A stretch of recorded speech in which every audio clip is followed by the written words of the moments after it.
আজ নীলার বিয়ে। নীলা দেখতে তেমন একটা সুন্দরী নয়, বেশি বড় পরিবারের মেয়েও নয়, তবে শিক্ষিত। কলেজে থাকতে নীলার ইচ্ছে ছিল প্রেম করে বিয়ে করার। তার সব বান্ধবীরা যেমনটি করেছে, কিন্তু নীলার পক্ষে তার সম্ভব হয়নি, কারণ সে দেখতে সুন্দর নয়, আর তার চেয়ে বড় কথা, সে গরিব পরিবারের মেয়ে। শেষে প্রেম করার ভূত মাথা থেকে ঝেড়ে ফেলে বাবা মায়ের কথায় রাজি হয়ে যায়। কিন্তু এই বিয়েতে নীলার বেশ আপত্তি আছে, কারণ নীলার জন্য যাকে পাত্র হিসেবে ঠিক করা হয়েছে তার মুখে এক গোছা দাড়ি, দেখতেই কেমন যেন বয়স্ক লাগে নীলার কাছে। তাও বাবা মায়ের কথা মেনে নেয় সে। কিন্তু আজ যে নীলার বিয়ে, তা নীলাদের বাড়ি দেখে কেউই বলবে না। বিয়ের কোনো আয়োজনই নেই তাদের বাড়িতে, কাউকে দাওয়াতও করা হয়নি। সবচেয়ে বড় কথা, নীলা এখনো তার হবু স্বামীকে দেখেনি। দুদিন আগে বরের বাবা মা নীলাকে পছন্দ করে গেছেন, কিন্তু বরের ছবি আনেননি, আর বড় নীলাকে দেখেনি। নীলা দেখেছে তাদের থেকে অনেক গরিব পরিবার তাদের একমাত্র মেয়ের বিয়ে অনেক ধুমধাম করে দিয়েছে, কিন্তু তার মাথায় আসছে না যে বাবা মা এমনটা কেন করছে তার সাথে। নীলার মা সকালে একটা বোরখা, মুখোশ, হাত মোজা, পা মোজা নিয়ে নীলার ঘরে ঢুকল। নে মা, এগুলো পরে নে, বরপক্ষ আসার সময় হয়ে গেছে। বরপক্ষ আসছে তো বোরখা পরতে হবে কেন? তুই বোরকা পরে বিয়ে করবি। মা, তুমি কি মজা করছো? বোরখা পরে কেউ বিয়ে করে? তোর বর বলেছে পড়তে, আমি কিছু জানি না। একটু রাগ নিয়ে নীলা বোরখা পরে নেয়। এই প্রথম সে বোরকা পরছে, এর আগে কখনোই সে বোরকা পরেনি। নীলা জেনারেল শিক্ষিত মেয়ে, তাই এই বোরখা তার কাছে বিরক্তিকর লাগছে। দুপুরে বরপক্ষ চলে এলো এবং কাজী সাহেবও চলে আসে। বিয়ের সকল কাজ শুরু করার আগে বর জানায় সে কনের সাথে একা কিছু কথা বলতে চায়। নীলা তখনও পর্দার আড়ালে নিজের রুমেই বসেছিল নিজের মায়ের সাথে। নীলার বাবা এসে নীলার মাকে নিয়ে যায়। সোয়াইব তখন নীলার রুমে ঢুকে। আপনাদেরকে বলতে ভুলে গেছি, নীলার হবু স্বামীর নাম মোহাম্মদ সোয়াইব ইসলাম। নীলা দেখল একজন পুরুষ যার সুন্দর একটা চেহারা, আর তার মুখের দাড়ি যেন তার সৌন্দর্য আরো বাড়িয়ে তুলেছে। মাথায় টুপি, গায়ের সাদা পাঞ্জাবি, নীলা যেন কথা বলতেই ভুলে গেছে। সোয়াইব এসে নীলার সামনে এসে বসে। আসসালামু আলাইকুম। সালাম শুনে নীলা বাস্তবে ফিরে। নীলা সালামের জবাব দেয়। কিছু কথা বলতে চাই, দয়া করে ততক্ষণ মনোযোগ দিয়ে শুনবেন যতক্ষণ আমি বলবো। নীলা মাথা নাড়িয়ে সায় দেয়।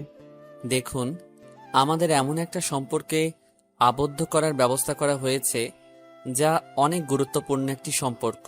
দেখুন, হাদিসে বা কোরআনে জানি না কোথাও উল্লেখ আছে কিনা যে একজন মানুষ তার পরিবারের সবাইকে নিয়ে একই জান্নাতে থাকবে, কিন্তু এটা অবশ্যই উল্লেখ আছে যে নেককার স্বামী স্ত্রী একই জান্নাতে থাকবে। দুনিয়ার সকল সম্পর্কই মৃত্যুর সাথে সাথে শেষ হয়ে যাবে, কিন্তু নেককার স্বামী স্ত্রী জান্নাতে একই সাথে থাকবে। পৃথিবীর প্রথম দুজন মানুষের সম্পর্ক ছিল স্বামী স্ত্রীর। আমি আমার স্ত্রীকে নিয়ে ওই চিরস্থায়ী সুখের স্থান জান্নাতে থাকতে চাই। আপনি আমাকে আপনার স্বামী হিসেবে গ্রহণ করার আগে আমি কিছু শর্ত রাখতে চাই আমার স্ত্রী হিসেবে, যা আপনাকে পালন করতেই হবে। প্রথম, আমার মা বাবার সাথে ভালো ব্যবহার করতে হবে। আমার মা বাবার বয়স হয়েছে, আমি জানি তাদের ভুল হয়, কিন্তু তাদের সাথে তর্ক করতে পারবেন না। ঠান্ডা মাথায় তাদেরকে ভদ্রতার সাথে বোঝানোর চেষ্টা করবেন। তারপরও যদি তারা না বোঝে তো আমাকে বলবেন, কিন্তু খারাপ ব্যবহার করতে পারবেন না। স্বামী স্ত্রীর সম্পর্ক সবচেয়ে বড় সম্পর্ক হলেও সন্তানের উপর সবচেয়ে বেশি হক থাকে তার মা বাবার, আর নারীদের ক্ষেত্রে সবচেয়ে বেশি হক থাকে তার স্বামীর। দ্বিতীয়, আমি জানি আপনি শিক্ষিত, আলহামদুলিল্লাহ, ভালো কথা, কিন্তু আপনি কখনো চাকরি করার ইচ্ছাও রাখতে পারবেন না। এটা আপনার পর্দার খেলাফ হবে। আমি যতটুকু এনে দিতে পারি সেটাই গ্রহণ করে আল্লাহর শুকরিয়া আদায় করতে হবে। 3, শরীয়তের একটা বিধানও আপনি বাদ দিতে পারবেন না। শরীয়তের বিষয়ে এক চুলও ছাড় আপনি পাবেন না। বিবাহের পর আপনি আমার অধীনস্থ হবেন, তখন আমি যদি আপনাকে শরীয়তে বিষয়গুলোর প্রতি সতর্ক না করি তবে আল্লাহর কাছে আমার জবাবদিহিতা করতে হবে, আর আমি আল্লাহকে অনেক বেশি ভয় পাই। 4, আমি আদম সন্তান, ভুল আমারও হয়। দয়া করে আমার ভুলগুলো আমাকে ধরিয়ে দিবেন। যদি কোনো কারণে আমি আপনার উপর রেগে যাই তবে আপনিও পাল্টা রাগারাগি করবেন না, দয়া করে। তখন সবর করবেন। যখন আমার রাগ কমে যাবে তখন আমার ভুলগুলো আমায় বুঝিয়ে বলবেন। আমি চাই আমাদের মধ্যে যেন সবচেয়ে ভালো বন্ধুত্ব থাকে, কোনো ভুল বোঝাবুঝি না হয়। জান্নাতি পরিবারের আলামত দুনিয়াতেই বোঝা যায়। আমি চাই আমার পরিবারেও সে আলামতগুলো থাকুক। আপনার জন্য এই 4টা কাজই করতে হবে যদি আপনি আমার স্ত্রী হন। আপনার কাছে আর কিছু চাওয়ার নাই। এখন আপনার শর্তের কথা বলি, শুধু নিজের কথাই বলবো না।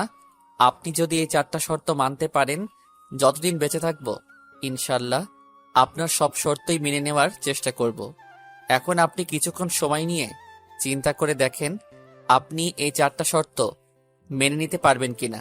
সমস্যা নেই, আপনি যদি রাজি না থাকেন তবে আপনাকে বাধ্য করা হবে না। আমি বাহিরে গেলাম, আপনি যতক্ষণ চিন্তা করবেন ততক্ষণ আপনার রুমে কেউ ঢুকবে না। আপনার মা দরজার পাশে দাঁড়ানো থাকবে। আপনার সিদ্ধান্ত নেওয়া হয়ে গেলে দরজার আওয়াজ করবেন, আপনার মা রুমে ঢুকবে। তারপর আপনার সিদ্ধান্তর উপরই ঠিক হবে এই বিয়ে হবে কিনা। এরপর সোয়াইব সালাম নিয়ে রুম থেকে চলে গেল। নীলা বাকরুদ্ধভাবে এতক্ষণ সোয়াইবের কথা শুনছিল। নীলা তার বান্ধবীদের বিয়েতে উপস্থিত ছিল, কিন্তু এমনটা সে কখনো দেখেনি। আর সবচেয়ে বড় কথা, নীলা আজ পর্যন্ত সোয়াইবের মতো ছেলে কখনো দেখেনি। এতক্ষণ নীলা একটা কথাও বলতে পারেনি, হয়তো চোখের পাতাও ফেলেনি সে। নীলা কলেজ লাইফে প্রেম করতে চেয়েছিল, কিন্তু সে দেখতে বেশি একটা সুন্দর নয় বলে তা হয়ে ওঠেনি। একটা ছেলের সাথে নীলার ভালোই ভাব হয়েছিল, কিন্তু পরে জানতে পারে ছেলেটা আসলে মজা করছে। নীলা ভীষণ কষ্ট পেয়েছিল সেদিন, কেঁদেছিল অনেক, কিন্তু কিছুই করার ছিল না তার। আজ নীলা একা সিদ্ধান্ত নিতে পারছে না আসলে সে কি করবে। নীলা দরজায় টোকা দিল। নীলার মা রুমে প্রবেশ করল। এরপর নীলার মা অনেক বুঝিয়ে নীলাকে রাজি করিয়ে দিল এবং যথারীতি সোয়াইবের সাথে নীলার বিয়ে হয়ে গেল। বিবাহের কাজ শেষে নীলা সোয়াইবের সাথে গাড়িতে করে তার নতুন গন্তব্যের নিকট যেতে লাগলো। নীলার মনে অনেক ভয় কাজ করছে। প্রথমত, সোয়াইব নীলাকে এখনো দেখেনি, একথা সে তার মায়ের কাছ থেকে শুনেছে। আচ্ছা, সোয়াইব আমাকে দেখার পর মেনে নেবে? আমি তো সুন্দর না। দ্বিতীয়ত, আমি ওনাদের বাড়ির কাউকে চিনি না, নতুন পরিবেশ, তারা আমার সাথে কেমন ব্যবহার করবে। আর সোয়াইবের কথা শুনে মনে হলো তিনি অনেক বেশি কঠোর। আল্লাহ তাআলাই ভালো জানেন কি আছে আমার তকদিরে। নতুন ঠিকানা নিয়ে নীলা বেশ অনেকটাই ভয় কাজ করছে। নীলা কখনোই চায়নি বা কখনো কল্পনাও করতে পারেনি হুট করে নতুন একটা পরিবেশ নীলা কিভাবে এসব সামলাবে সে বুঝে উঠতে পারছে না। তার চেয়েও বড় ভয় নীলার মনে কাজ করছে, তা হলো সোয়াইবকে নিয়ে। নীলা তার মায়ের কাছ থেকে শুনেছে সোয়াইব এখনো তাকে দেখেনি। নীলার ভয় সোয়াইব যদি তাকে মেনে নিতে না পারে। আর তার কথা শুনে তো মনে হলো না সে, আর তার অর্থাৎ সোয়াইবের কথা শুনে তো মনে হলো সে অনেক কঠোর প্রকৃতির মানুষ। আর নতুন পরিবারের সবাই আমার সাথে কেমন ব্যবহার করবে। নীলার ভাবনার ছেদ ঘটে যখন গাড়িটা থেমে যায়। সন্ধ্যা হয়ে গেছে, মাগরিবের আজান শোনা যাচ্ছে চারপাশে। নীলা কিছুটা অবাকই হলো, কারণ বরপক্ষের বাড়িতেও কোনো আয়োজন নেই। বাড়িটাও কেমন অদ্ভুত, অনেকটা জায়গা প্রাচীর দিয়ে ঘেরা, তার মাঝে ছোট ছোট দুটি বাড়ি, দেখতে কিছুটা জেলখানার মতো। নীলাকে গাড়ি থেকে নামানো হলো। নীলার শাশুড়ি তাকে বাড়ির মধ্যে নিয়ে যাচ্ছে। নীলা পেছনে ফিরে দেখল সোয়াইব এবং তার বাবা অর্থাৎ নীলার শ্বশুর বাড়ির বাইরে চলে যাচ্ছে। সোয়াইবের মা নীলাকে নীলার রুমে নিয়ে আসলো। তুমি চেঞ্জ করে অজু করে নাও, আমি তোমার জায়নামাজ নিয়ে আসছি। তুমি নামাজ পড়ে নাও, তারপর কিছু কথা বলবো। নীলা মাথা নাড়িয়ে সায় দেয়। নীলার শাশুড়ি রুম থেকে চলে যায়। নীলা এবার রুমটার দিকে লক্ষ্য করে। রুমটা একদমই সাজানো হয়নি, তবে সবকিছুই গোছানো। নীলার নিজের রুমটাও হয়তো এতটা গোছানো না। ঘরে বেশি জিনিসপত্র নেই, কেবল মাত্র একটা বইয়ের তাক আর একটা টেবিল রয়েছে।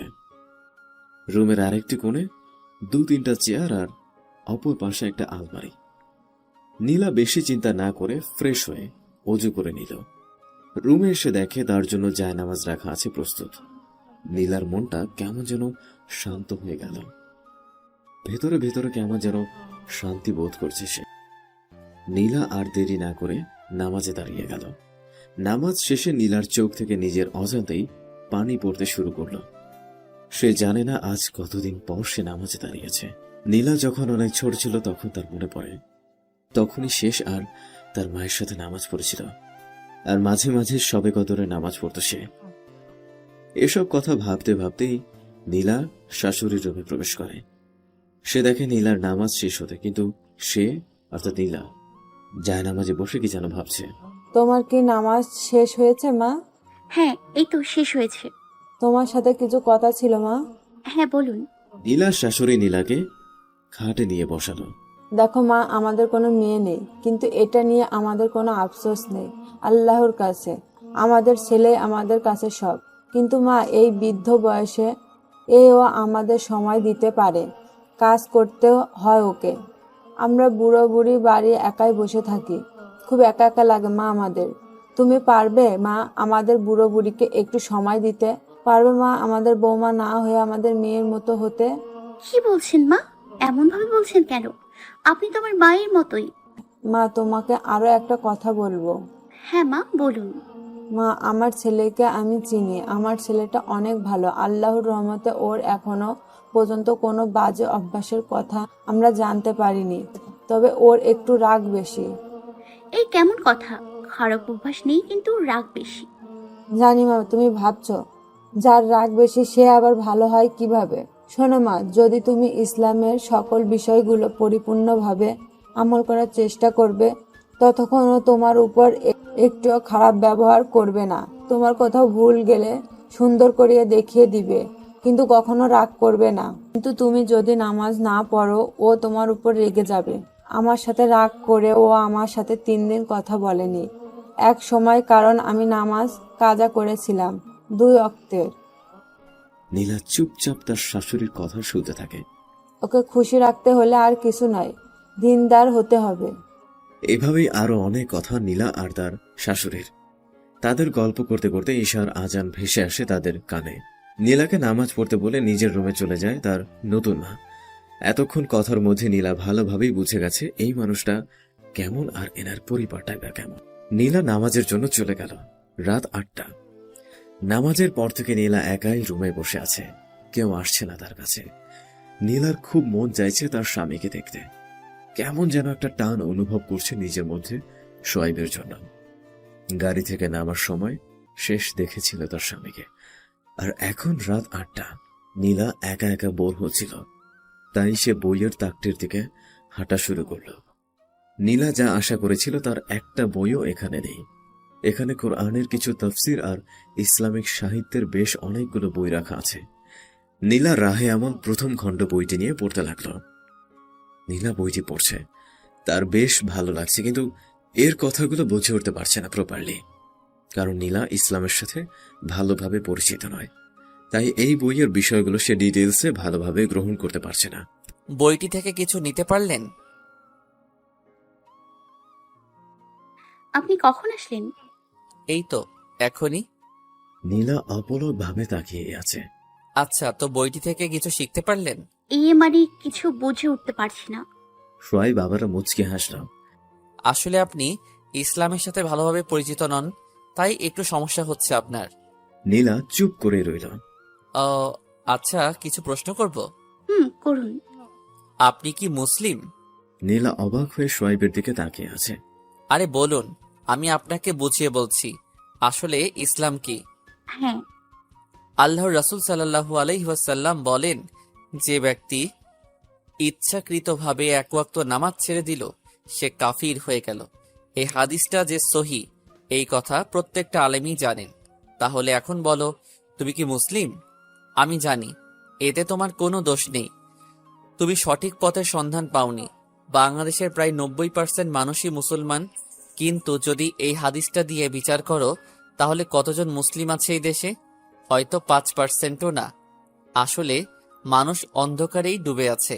আমাদের মুসলিম জাতি এখন বিশ্বাস করে সে কালেমা পড়েছে, এখন সে মুসলিম।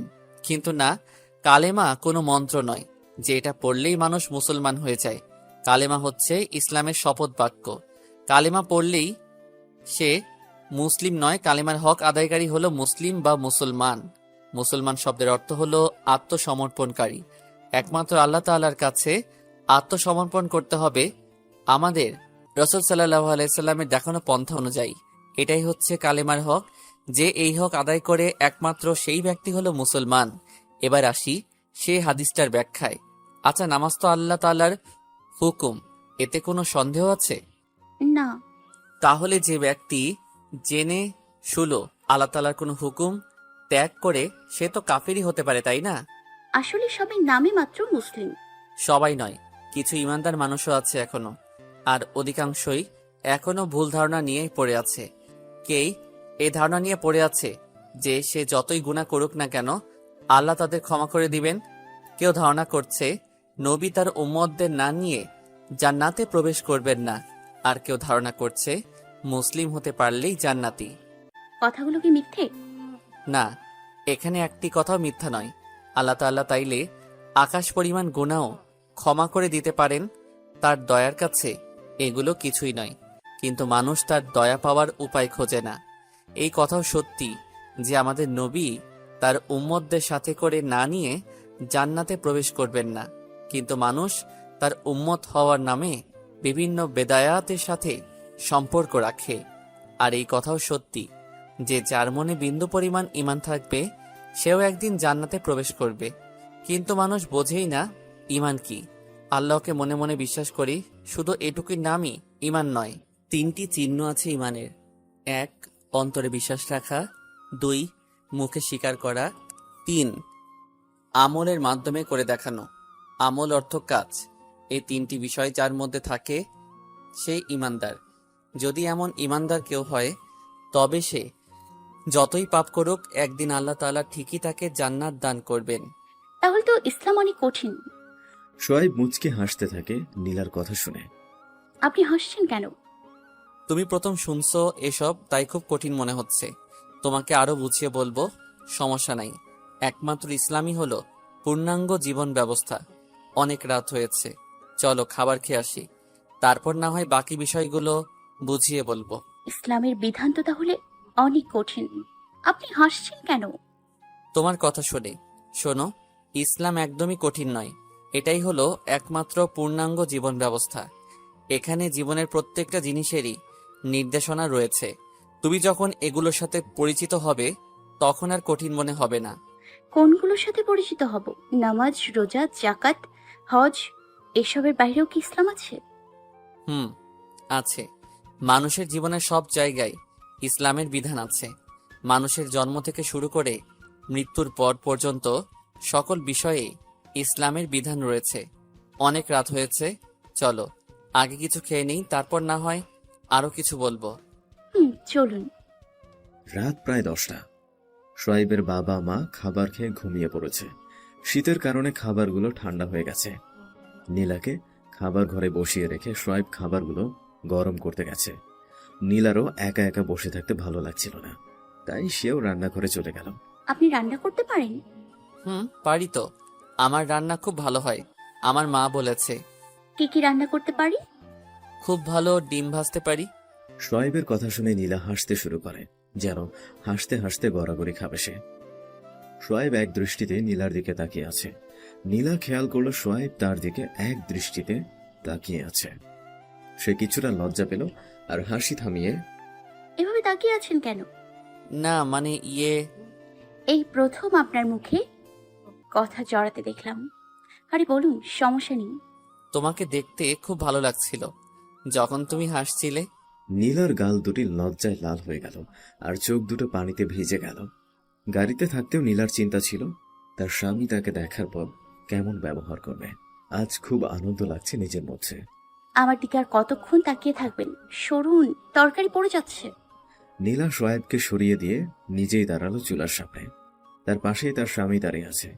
নীলা ভাবনার জগতেই হারিয়ে যায়। বাসর রাত নিয়ে নীলার অনেক ইচ্ছে ছিল। ছাদে বসে স্বামীর বুকে মাথা রেখে চাঁদ দেখবে আর স্বামীর কাছে এতদিনের না বলা সব কথাগুলো সে খুলে বলবে। কিন্তু তার স্বামীর বাড়িতে ছাদ নেই, আছে টিনের চালা, আর এখনো তার স্বামীর বুকে মাথা রেখে চাঁদ দেখা হয়নি, জ্যোৎস্না বিলাসও হয়নি। নীলার যতগুলো স্বপ্ন ছিল একটাও সত্যি হয়নি, কিন্তু তবুও আজ যেন নীলার জীবনের সবচেয়ে সুন্দর দিন। আজ যেন তার থেকে খুশি আর কেউ নেই। নীলা যেন পৃথিবীর সবটাই পেয়ে গেছে। উফ, কি হলো? কি হয়েছে? হাতে একটু ছ্যাঁকা লেগেছে। এত অসাধারণ হলে চলে? আমি তো করছিলাম, আর একটু ছ্যাঁকা লেগেছে না? ওতে কিছু হবে না, সমস্যা নেই, ঠিক হয়ে যাবে। তুমি ঘরে যাও, আর কিছু করা লাগবে না। সব রেডি, আমি নিয়ে আসছি। যাও। সোয়াইব নীলাকে খাবার রুমে পাঠিয়ে দিল। আসলে নীলা ভাবনায় অতল থাকায় অসাবধানতা বশত তার হাতটা একটু পড়ে যায়। নীলা চুপচাপ খাবার ঘরে চলে আসে, খাবারগুলো টেবিলে রাখলো। সোয়াইব নীলার পাশেই বসলো। নীলার হাত এখনো চলছে, আর নীলা নিজের হাত পানিতে ভেজাচ্ছে। আল্লাহ যা করেন ভালোর জন্যই করেন। মানে আমার হাত পুড়ে যাওয়াতে আপনি খুশি? কিছুটা তাই। মানে? মানে আমার ইচ্ছা ছিল আমার বউকে আমি নিজ হাতে খাইয়ে দিব, কিন্তু চিন্তায় ছিলাম কিভাবে বলি। আর এখন আল্লাহ তাআলা একটা ওসিলা দিয়ে দিয়েছেন। নীলা লজ্জায় চুপচাপ বসে রইল। এরপর সোয়াইব একটা প্লেটে খাবার নিয়ে নীলাকেও খাইয়ে দিচ্ছিল, আর নিজেও খাচ্ছিল। নীলা একইভাবে তার স্বামীর দিকে তাকিয়ে আছে। প্রথম দিনেই যেন কতটা আপন হয়ে গেছে তারা। নীলার চোখে পানি চলে আসলো। এ কি, তোমার ঝাল লাগলো নাকি? আজকের দিনটির কথা স্বপ্নেও ভাবিনি আমি। আল্লাহর কাছে না চাইতেই অনেক কিছু পেয়ে গেলাম, আলহামদুলিল্লাহ। তোমায় খাইয়ে দিচ্ছি, এটা ছিল সুন্নাত। এটাও ইসলামের একটি বিধান। জীবনের যেখানেই তুমি ইসলাম মানবে সেখানেই শান্তি, কেননা ইসলাম শান্তির ধর্ম। এটাই দুনিয়াতেও শান্তি, আর আখিরাতেও।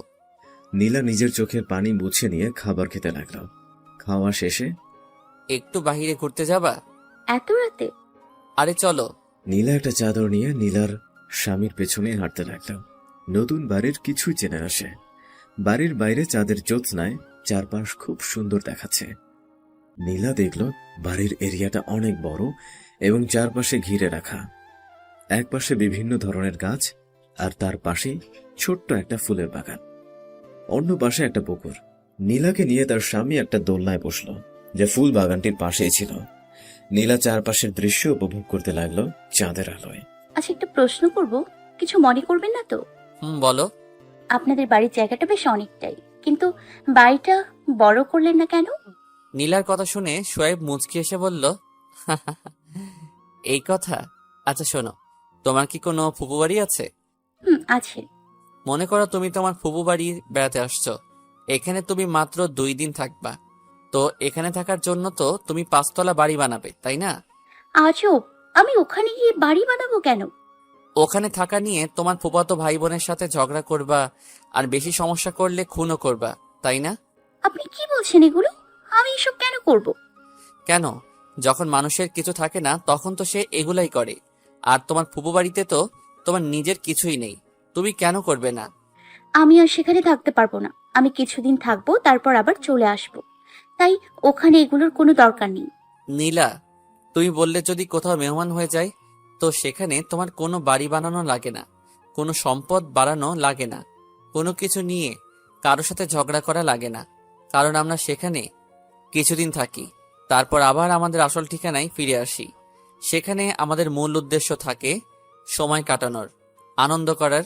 তাহলে তোমার কি কখনো মনে হয়নি যে আমরা এই পৃথিবীতে মেহমান? নীলা তার স্বামীর কথা শুনে এক দৃষ্টিতে তার দিকে তাকিয়ে থাকে। একটু চিন্তা করে দেখো তো, কোথায় তারা যাদের পাহাড় পরিমাণ সম্পদ ছিল? কোথায় তারা যারা একসময় বিলাসিত দিন পার করেছে? তারা ওই মাটির নিচেই শুয়ে আছে, যেখানে দরিদ্র, দিনমজুর, কৃষক এবং রাস্তার ফকির মানুষও শুয়ে আছে। মানুষের জীবনের উদ্দেশ্য কখনোই সম্পদ অর্জন নয়, কারণ আজ পর্যন্ত এই সম্পদ তার কোনো কাজেই আসেনি। দুনিয়া আমাদের ঠিকানা নয়, এখানে আমরা মেহমান। আজ আছি তো কাল চলে যাব।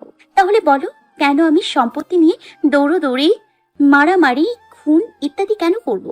আমাদের পিতামাতা আদম হাওয়া তো জান্নাতি ছিলেন। আমরা কেন আমাদের সেই স্থায়ী ঠিকানার পথ অর্থাৎ জান্নাতের পথ খুঁজি না? নীলা তার স্বামীর কথাগুলো মন দিয়ে শুনছিল। আসলে এভাবে তাকে কেউ বোঝায়নি। নীলা যেন অবাক দৃষ্টিতেই তার স্বামীর পানে তাকিয়ে আছে। কথা বুঝলেন? না মানে, আমি তো শুধু বাড়ি করার কথা বলছিলাম। এই বাড়ির পেছনে বেশি টাকা খরচ করার মতো বোকামি পৃথিবীতে আর কিছুই নেই। মানে? ধরো 4 জন মানুষের কাছে 5 লাখ করে টাকা আছে, প্রথম জন তার টাকা দিয়ে একটি ব্যবসায়ী প্রতিষ্ঠান তৈরি করলো। দ্বিতীয় জন তার টাকা দিয়ে কিছু জমি ক্রয় করলো চাষ করার জন্য। তৃতীয় জন তার টাকাগুলো একজন গরিব মানুষকে ধার দিল যেন সে কিছু একটা করে খেতে পারে। আর চতুর্থ জন তার সম্পূর্ণ টাকা দিয়েই একটা বড় বাড়ি তৈরি করলো। এবার বলো, এখানে কোনো ব্যক্তিত্বর টাকায় আর কোনো কাজই হবে না? নীলা চিন্তায় পড়ে গেল। আসলে এখানে সব থেকে বাজে কাজটাই হচ্ছে বাড়ির জন্য টাকা ব্যয়। কারণ যে ব্যবসা করছে তার ওখান থেকে কিছু আয় হয়, যে কৃষির জন্য জমি ক্রয় করলো সেটাও তার কাজে আসছে, আর যে অন্যকে ধার দিল সেও একসময় টাকাটা ফেরত পাবে। আর যাকে ধার দিয়েছে সেও জীবিকার জন্য কিছু করতে পারবে। শুধুমাত্র বাড়ি বানানো টাকাটাই আর কোনো কাজে আসবে না। জানো নীলা, আমাদের রাসূল সাল্লাল্লাহু আলাইহি সাল্লাম সবচেয়ে বেশি অপছন্দ করতেই বাড়ি বানানোর জন্য অর্থের অপচয়কে। তিনি তৎকালীন রাষ্ট্র পরিচালক ছিলেন, কিন্তু কখনো পাকা বাড়ি তৈরির ইচ্ছাও করেননি। আমি তো তার থেকে অনেক বেশি অপচয় করে ফেলেছি। আমরা দুনিয়ার সম্পদের পিছনে ছুটতে ছুটতে ভুলেই যাই আমাদের স্থায়ী সম্পদগুলোর কথা। আমরা দুনিয়ায় বড় বড় প্রাসাদ তৈরি করতে চাই, কখনো ভাবি না বা ভাবার সময় পাই না কিভাবে জান্নাতে নিজের জন্য একটি প্রাসাদ নির্মাণ করব। হায় আফসোস। আপনি যা বললেন সবই সত্যি, মানুষের শুধু চিন্তারই অভাব। চলো, ঘুম আসছে, অনেক রাত হয়েছে আর খুব ঠান্ডা লাগছে। চলুন। নীলা আর তার স্বামী তাদের ঘরে প্রবেশ করল। ঘরে যাওয়ার পর শোয়েব নীলার হাতে একটা খাম তুলে দেয়। এতে কি আছে? তোমার দেনমোহর, এখন ঘুমাও। আর কোনো প্রশ্ন না, সকালে ফজরের নামাজ মিস হয়ে যেতে পারে। বলেই শোয়েব শুয়ে পড়ল। নীলা শোয়েবের পাশেই শুয়ে পড়ল। রাতে নীলার কানে কার কথার আওয়াজ আসছে। নীলার ঘুম ভেঙে গেল। নীলা কিছুটা ভয় পায়। সে তার স্বামীর দিকে হাত বাড়ায়, কিন্তু স্বামী বিছানায় নেই। নীলার ভয় আরো বেড়ে যায়। নীলা এবার একটু খেয়াল করে শোনার চেষ্টা করে। হ্যাঁ, এটা তার স্বামীর কণ্ঠ, পাশের রুম থেকে আসছে। নীলা মোবাইলের ফ্ল্যাশ নিয়ে পাশের রুমের দিকে গেল। দরজার কাছে এসে বুঝতে পারল তার স্বামী কোরআন তেলাওয়াত করছে। নীলা দরজা আস্তে করে ফাঁকা করলেন। জানালা থেকে আসা চাঁদের আলোয় দেখল তার স্বামী জায়নামাজে দাঁড়িয়ে নামাজে কোরআন তেলাওয়াত করছে। নীলা দরজায় দাঁড়িয়ে তেলাওয়াত শুনছিল। কতক্ষণ দাঁড়িয়েছিল নীলা নিজেও জানে না। আসলে শোয়েবের তেলাওয়াত খুব সুন্দর। শোয়েবের নামাজ শেষে 2 হাত তুলে কাঁদতে শুরু করে দিল। রাব্বুল আলামিন, অসংখ্য নিয়ামত আপনি আমাকে দিয়েছেন, সকল প্রশংসা আপনারই। হে আমার রব, আপনার কাছে যে কখনোই নিরাশ হইনি আমি। আমায় অন্ধকার থেকে আলোর পথে এনেছেন। আমার পরিবারটাও এখন আপনার দয়ায় আপনার দিনের পথেই আছে। হে আমার রব, কোনো বান্দা আপনার কাছে চাইলে আপনি খুশি হন। হে আমার রব, আপনি আমার স্ত্রীকে দিনদার বানিয়ে দিন, তাকেও আপনার দিনের পথে কবুল করে নিন। আমি তাকে নিয়ে শুধু দুনিয়াতেই নয়, জান্নাতেও একসাথে থাকতে চাই, যে জান্নাত আপনি মুমিন মুত্তাকিদের জন্য রেখেছেন। আমাদেরকে আপনার সে প্রিয় বান্দাদের দলভুক্ত করে নিন। শয়তান ও হিংসাকারীর হিংসা হতে আমাদের রক্ষা করুন। হে আমার রব, আমাদের ধর্ম ধারণের শক্তি দান করুন এবং মুসলমান থাকা অবস্থায় আমাদের মৃত্যু দান করুন। আল্লাহুম্মা আমিন। শোয়েবের মোনাজাত শেষ হতে নীলা কি যেন মনে করে সাথে সাথে বিছানায় গিয়ে ঘুমের অভিনয় করে পড়ে থাকল। কিছুক্ষণ পরে শোয়েব এসে একটা চেয়ার টেনে নীলার সামনে বসল। শোয়েব নীলার কপালে আলতো করে একটা চুমু দিল। তারপর বলতে শুরু করল। জানো, অনেক ইচ্ছা ছিল একটা দিনদার মেয়েকে বিয়ে করার, কিন্তু হয়তো আমার তাকদীরে তুমি লেখা ছিলে, কারণ বাবা আমাকে না জানিয়েই তোমার বাবাকে কথা দিয়ে ফেলেছিল। আমি একদমই নারাজ নই তোমার উপর। হয়তো ভুল পথে ছিলে, সঠিক পথের সন্ধান পাওনি। আমি চেষ্টা করব তোমায় সঠিক পথটা দেখানো। পারবে না আমার চক্ষু শীতল করতে? পারবে না দিনের পথে থেকে আল্লাহ তাআলাকে খুশি করতে? তোমার সাথে আমি চিরস্থায়ী জান্নাতে থাকতে চাই। আমি জানি ঘুমিয়ে আছো, কথাগুলো শুধু শুধু বলা হচ্ছে। কালকের সময়টুকু খুব সুন্দর কেটেছে আমার। জীবনের বাকি সময়টুকু তোমার সাথে এভাবেই কাটিয়ে দিতে চাই। আল্লাহর কাছে প্রার্থনা করি তিনি যেন তোমায় হেদায়েত দান করেন। বলে নীলার কপালে আরেকটা চুমু দিয়ে সেখান থেকে এসে আবার নীলার পাশে শুয়ে পড়ল। নীলার খুব কাঁদতে ইচ্ছা হচ্ছে। নীলা কখনো ভাবেইনি তার জীবনে এমন সময়গুলো আসবে। কোনো সাধারণ জীবনে এখন সে আর নেই। তার কাছে সবকিছুই যেন অসাধারণ লাগছে। তার থেকে বেশি ভালো লাগছে তার পাশে থাকা মানুষটাকে। নীলা মনে মনে প্রতিজ্ঞা করে নিল, আর যাই হোক, তার পাশে থাকা মানুষটাকে সে কষ্ট দেবে না। শোয়েব যখন ঘুমের গভীরে চলে গেল, নীলা তার পাশ থেকে উঠে অজু করে নামাজে দাঁড়িয়ে গেল। নীলা দুরাকাত নামাজ আদায় করে আল্লাহর কাছে শুকরিয়া জ্ঞাপন করল। নীলা বিছানায় এসে কিছুক্ষণ তার স্বামীর দিকে তাকিয়ে থেকে তার জায়গায় শুয়ে পড়ল।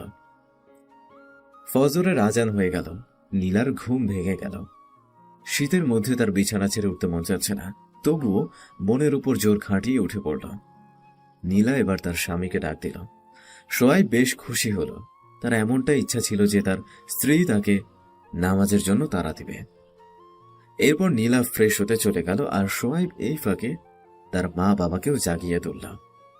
সোয়াইব ফ্রেশ হয়ে অজু করে ঘরে ফজরের সুন্নত নামাজ আদায় করে নিল। নামাজ শেষ করে সোয়াইব নীলার পাশে বসল। বাহির থেকে সোয়াইবের বাবা তাকে ডাকতে লাগলো। বাবা আপনাকে ডাকছে, আপনি মসজিদে যাবেন না? একটা সুন্নত আদায় করতে ইচ্ছে করছে। তাহলে করেন, তারপর যান, আপনাকে ডাকছে। রাগ করবা না তো? রাগ করবো কেন? সোয়াইব নীলার কপালে একটা চুমু দিয়ে সেখান থেকে কেটে পড়ল। যাওয়ার আগে বলল, ঘর থেকে বাইর হওয়ার পূর্বে স্ত্রীর কপালে চুমু খাওয়া সুন্নত। নীলার স্বামীর কাণ্ড দেখে মুচকে হাসতে লাগলো। সোয়াইব তার বাবার সাথে মসজিদের দিকে রওনা হলো নামাজের জন্য। নীলার তার মায়ের সাথে অর্থাৎ শাশুড়ির সাথে ঘরেই নামাজ আদায় করে নিল। বাবার সাথে নামাজ পড়ে একটু ঘুরতে গিয়েছিল সোহাইব, যে কারণে বাড়ি ফিরতে ফিরতে 8টা বেজে যায় তাদের। সোহাইব বাড়ি ফিরে দেখে তার স্ত্রী তার মায়ের সাথে রান্না করে। দুজনে বেশ ভালোই মিশে গেছে। সোহাইব আল্লাহর কাছে শুকরিয়া আদায় করেন এসবের জন্য। সোহাইব রুমে গিয়ে কোরআন নিয়ে বসল। সে সূরা ইয়াসিন পাঠ করল। সে জানে সূরা ইয়াসিন একবার পাঠ করলে 10 খতম কোরআন পড়ার নেকি তার আমল নামায় যোগ হয়।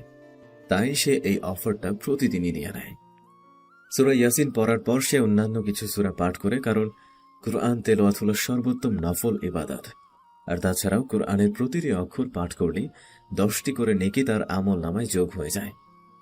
সোহাইব সবসময় চিন্তা করে কিভাবে তার আমল নামা ভারী করা যায় আর কিভাবে আল্লাহ তাআলার মাগফিরাতের রাস্তা খুঁজে পাওয়া যায়। সোহাইব সূরা ইয়াসিন বাদে প্রতিদিন 5টি করে আয়াত পাঠ করে এবং বিভিন্ন তাফসির থেকে তার অর্থ, নাজিল হওয়ার কারণ এবং উক্ত আয়াতগুলো থেকে উপদেশ গ্রহণ করার চেষ্টা করে। কারণ সে একটা সহিহ হাদিস থেকে জেনেছে, রাসূল সাল্লাল্লাহু আলাইহি ওয়াসাল্লাম বলেন, জমিনে এমন কিছু মানুষ আছে যারা আল্লাহ তাআলার কাছে অত্যন্ত প্রিয় এবং আল্লাহ তাআলার খাস লোক। সাহাবীরা জিজ্ঞেস করে, হে আল্লাহর রাসূল, কারা সেই লোকগুলো? তখন তিনি বলেন, তারা হচ্ছে সেই সব ব্যক্তি যারা কুরআনওয়ালা। এখানে হাদিসের ব্যাখ্যাকারীরা কুরআনওয়ালা বলতে বলেছেন, এরা হচ্ছে ওইসব লোক যারা কুরআন পড়ে, কুরআন বোঝে এবং কুরআনের কথা অনুযায়ী আমল করে। সোয়াইব পড়া শেষ করে একটা ইসলামী সাহিত্যের বই নিয়ে বসে। আজকে সে অফিস থেকে ছুটি নেওয়া ছিল, তাই আর কোনো তাড়া নেই তার। কিছুক্ষণ পর নীলা রুমে আসলো। খাবার খাবেন না? চলুন। তোমার হাত তো পুড়ে গিয়েছিল, রান্না করলে কিভাবে? আমি রান্না করিনি, আমি তো মাকে একটু সময় দিচ্ছিলাম। ও আচ্ছা, চলো। সোয়াইব নীলার সাথে খাবার ঘরে আসলো। সোয়াইবের মা বাবার খাওয়া শেষের মধ্যেই, তোমরা আমার আগেই খাওয়া শেষ করে ফেললে? তোর বাবার আজ নাকি একটু বেশি খিদে পেয়েছিল, তাই আমরা আগেই শুরু করে দিয়েছি। তুই বৌমাকে নিয়ে খেয়ে নে। সোয়াইবের মা বাবা তাদের ঘরে চলে গেল। সোয়াইব রাতের মতো একটা মাত্র প্লেটে খাবার নিল।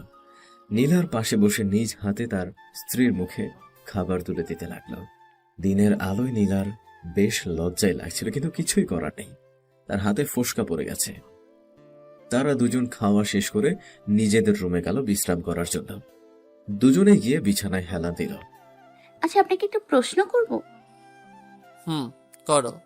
আমি মায়ের কাছে শুনেছি আপনি আলিম নন, আবার হায়েজও নন।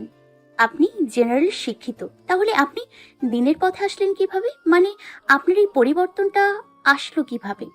খুব জানতে ইচ্ছে হচ্ছে।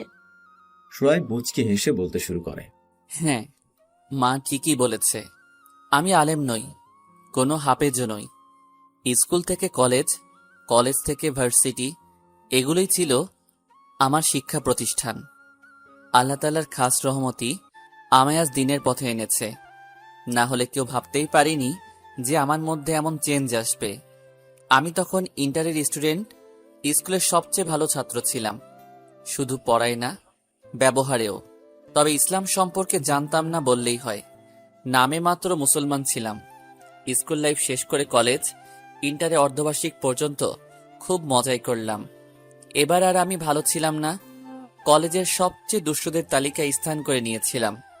পরীক্ষার 2 দিন আগের রাত 1টার আশেপাশে কানে হেডফোন, সাথে গান বাজছে, আর আমি ফেসবুকে হয়তো চ্যাটিং করছিলাম। আমার রুমে আমি একাই থাকতাম, কারণ এতে আমার বেশ সুবিধা হতো রাত জেগে চ্যাটিং করতে। তো জানি না সেদিন ঠিক ওই মুহূর্তে যখন আমার কানে গান বাজছিল এবং আমি চ্যাটিং করছিলাম, তখন আমার মনে হঠাৎ একটা প্রশ্ন এসে টোকা দিল, এখন যদি তুই মারা যাস তোর কি হবে? কিছুক্ষণের জন্যে আমার দুনিয়াটাই থেমে গিয়েছিল। আমার কানও তখন গান বাজছিল, তবুও যেন আমি কিছুই শুনছিলাম না। আমার হাতেই ফোন ভাইব্রেট হচ্ছিল, আমি যেন কিছুই টের পাচ্ছিলাম না। সত্যি তো, যদি মারা যাই তো আমার কি হবে? মা বাবা হয়তো কাঁদবে, তারা হয়তো অনেক কাঁদবে, কিন্তু তারাও আর আমায় তাদের সাথে এই ঘরে রাখবে না। ওই কবরস্থানে আমায় মাটির নিচে রেখে আসবে, যেখান দিয়ে দিনের সময়ও আমার যেতে ভয় করে। তারা আমার শরীর থেকে আমার পছন্দের ডিজাইন করা কাপড়গুলো খুলে নিবে, শুধুমাত্র সাদা কাফন পরিয়ে ওই মাটির নিচে রেখে আসবে। আমি তো কখনো শক্ত বিছানায় ঘুমাইনি। আমার মা বাবা কি কবরেও আমার জন্য নরম বিছানা করে দিবে? না, এমন কখনো তো কেউ করেনি। তার মানে আমাকে শুধু মাটিতেই শুইয়ে রেখে আসবে। আচ্ছা, বৃষ্টি হলে কি কবরের মধ্যে পানি ঢোকে না? মাটির নিচে তো অনেক পোকামাকড় থাকে, সেখানে আমি থাকবো কিভাবে? শুধু এসব কথাই ঘুরতে থাকে আমার মাথায়।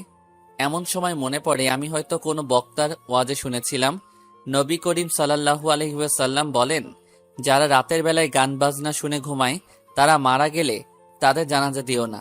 আর সত্যি তো, আমি যদি এখন মারা যাই তো আমি আমার রবের সামনে কি নিয়ে দাঁড়াবো? আমি তো ধর্ম বইতে পড়েছিলাম হাসরের ময়দানে সবাইকে আল্লাহ তাআলার সামনে দাঁড়াতে হবে। তখন আমি তাকে কি বলবো? তখন আমার কি হবে? হঠাৎ করেই কান থেকে হেডফোন খুলে ফেললাম। আমার ফোন এবং মেমোরি দুটোই ফরম্যাট করে দিলাম। আমার 3 বছরের সংগ্রহ করা গান ছিল, যা আমি কখনোই ডিলিট করতে চাইনি। সে সময় মুহূর্তের মধ্যে সব ফরম্যাট করে দিলাম। একটু কিছু মনে হলো না, ফোনটা অফ করে দিলাম। সেদিন রাতে আর ঘুমাতে পারিনি, খুব ভয় করছিল সেদিন। বারবার শুধু একটাই প্রশ্ন ভাসছিল আমার মনে, যদি মরে যাই, যদি মরে যাই। আল্লাহর কাছে খুব করে মাপ চাইছিলাম। চোখ থেকে নিজের অজান্তেই পানি বের হচ্ছিল, বালিশটাও ভিজে গিয়েছিল। সেদিন এত কান্না করেছিলাম সেই রাতে, অনেক ভয় করছিল, আর মনে হচ্ছিল এটাই হয়তো আমার জীবনের শেষ রাত। একটিবারের জন্যেও সেই রাতে ঘুমানোর চেষ্টা করিনি। এইভাবেই ফজরের আজান চলে আসলো কানে। আমি আগে কখনোই রাতে বাড়িতে বেড়ানোর সাহস পেতাম না। সেই আমি ওই ভোর রাতেই একাই উজু করে মসজিদের পথে ছুটেছিলাম। আল্লাহ আপনাকে একবার সতর্ক করে দিলেন হয়তো। জানো নীলা, সেদিন শুধু ওইটুকুই ছিল না আমার জন্য। ফজরের নামাজ শেষে বাড়ি আসছি, এমন সময় মসজিদের মাইক থেকে অ্যালার্ম হলো, আমাদের পাশের বাড়ির এক মহিলা গতকাল রাত 1টার দিকে ইন্তেকাল করেছে। আমি গিয়েছিলাম তার দাফনে। বিশ্বাস করো, সেই দিনই প্রথম কোনো কবরে মাটি দিতে গিয়ে আমার হাত কেঁপেছিল। আমি এর আগেও অনেক দাফন কাজে গিয়েছি, অনেক আগ্রহ নিয়ে গেছি, কিন্তু সেই দিনের অভিজ্ঞতা অনেক ভিন্ন ছিল। এরপর থেকেই আমি দিনের জ্ঞান সংগ্রহ করতে থাকি এবং নিজেকে এবং নিজের পরিবারকে এই পথে আনার চেষ্টা করি। আল্লাহ তাআলা আমাকে এবং আমার পরিবারকে তার দিনের পথে কবুল করে নেন। সত্যি, মানুষ যদি শুধুমাত্র একটি বার তার মৃত্যুর কথা ভাবতো, তাহলে হয়তো সে এমন বেদিন হতে পারতো না।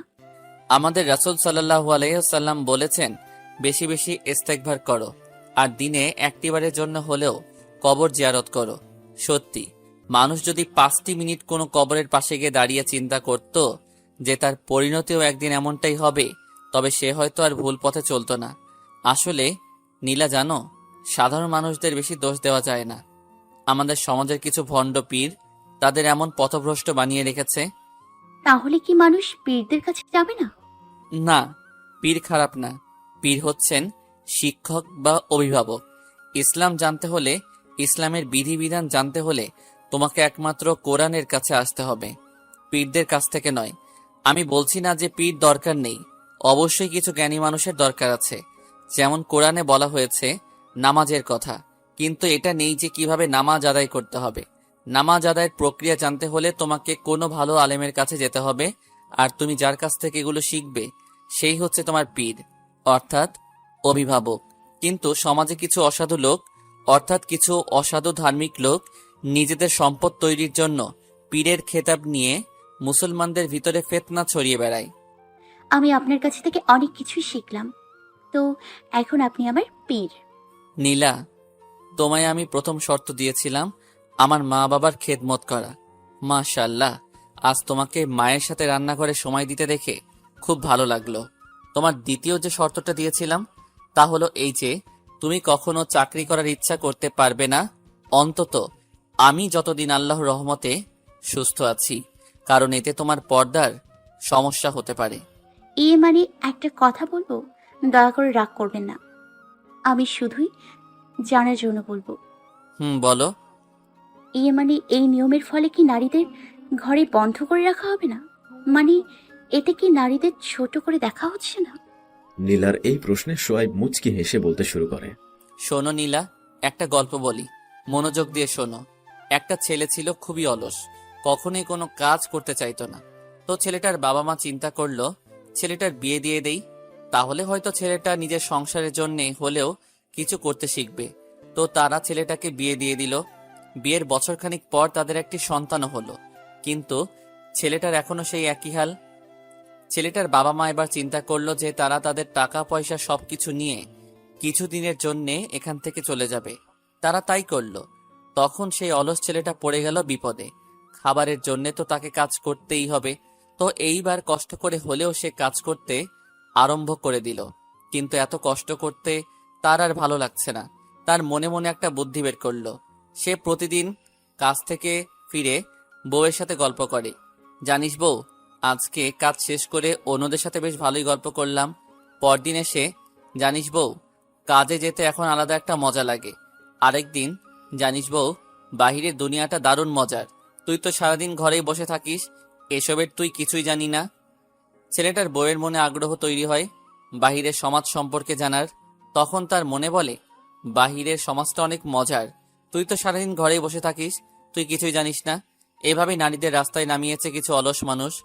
কোনো নারীর মাথায় একা একাই এই ভূত চাপেনি। বাহিরের দুনিয়া একদমই মজার না, এখানে পরিশ্রম করে উপার্জন করতে হয়। ইসলাম নারীকে ঘরে বন্ধ করে রাখেনি, ইসলাম নারীকে রাজরানী করে রেখেছে।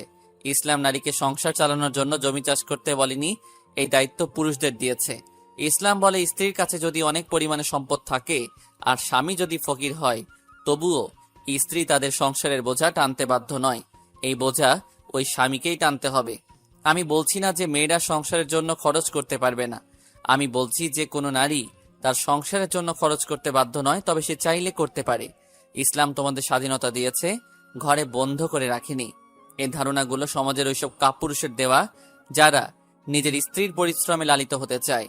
আর বর্তমানে নারীদের মনেও ওই একটি কথাই আছে, আর তা হলো বাহিরের দুনিয়া অনেক মজার। আচ্ছা, এটা তো বুঝলাম, এবার পর্দার বিষয়টা একটু বলুন না। তার মানে কি মহিলাদের জন্য চাকরি করা হারাম? আমি বলিনি যে মহিলাদের জন্য চাকরি করা হারাম। অবশ্যই মহিলারা চাকরি করতে পারবে, তবে দুটি শর্ত অবশ্যই মানতে হবে। 1, স্বামীর অনুমতি অবশ্যই থাকতে হবে। 2, কোনোভাবে যেন ফরজ পর্দা ছুটে না যায়। এই দুইটি শর্ত ঠিক থাকলে যে কোনো মহিলাই চাকরি করতে পারবে। আচ্ছা, এখানে চাকরির বিষয়টা তো ক্লিয়ার হলাম, এবার একটু পর্দার সম্পর্কে বলুন না প্লিজ। পর্দা আল্লাহ তাআলার পক্ষ হতে ফরজ, এবং পর্দার আইন পুরুষ এবং মহিলা উভয়ের জন্যই। পুরুষদেরও পর্দা করতে হয়? পুরুষদেরও পর্দার বিধান আছে। পুরুষদের প্রধান আইন হলো সতর, অর্থাৎ নাভি থেকে হাঁটুর নিচ পর্যন্ত ঢাকা থাকতে হবে। আর যারা প্রকৃত ঈমানের দাবি করে তারা নিজেদের চোখের পর্দা অবশ্যই করবে। আর নারীদের পর্দা? নারীদের শুধু মুখ, সমস্ত মাথা নয়, শুধু মুখ, হাতের পাতা থেকে কবজি পর্যন্ত আর পায়ের পাতা থেকে টাকনু পর্যন্তই প্রকাশ করতে পারবে, আর বাকি সবটুকুই তার সতর। বাড়ির বাহিরে যেতে হলে নারীকে তার সমস্ত শরীর, এমনকি মুখমণ্ডলও আবৃত করে রাখতে হবে, এটাই নারীদের পর্দা। এবং যারা মুমিনা দাবি করেন অবশ্যই নিজের চক্ষুকে হেফাজত করতে হবে। নারীদের ক্ষেত্রে এত কঠোরতা কেন?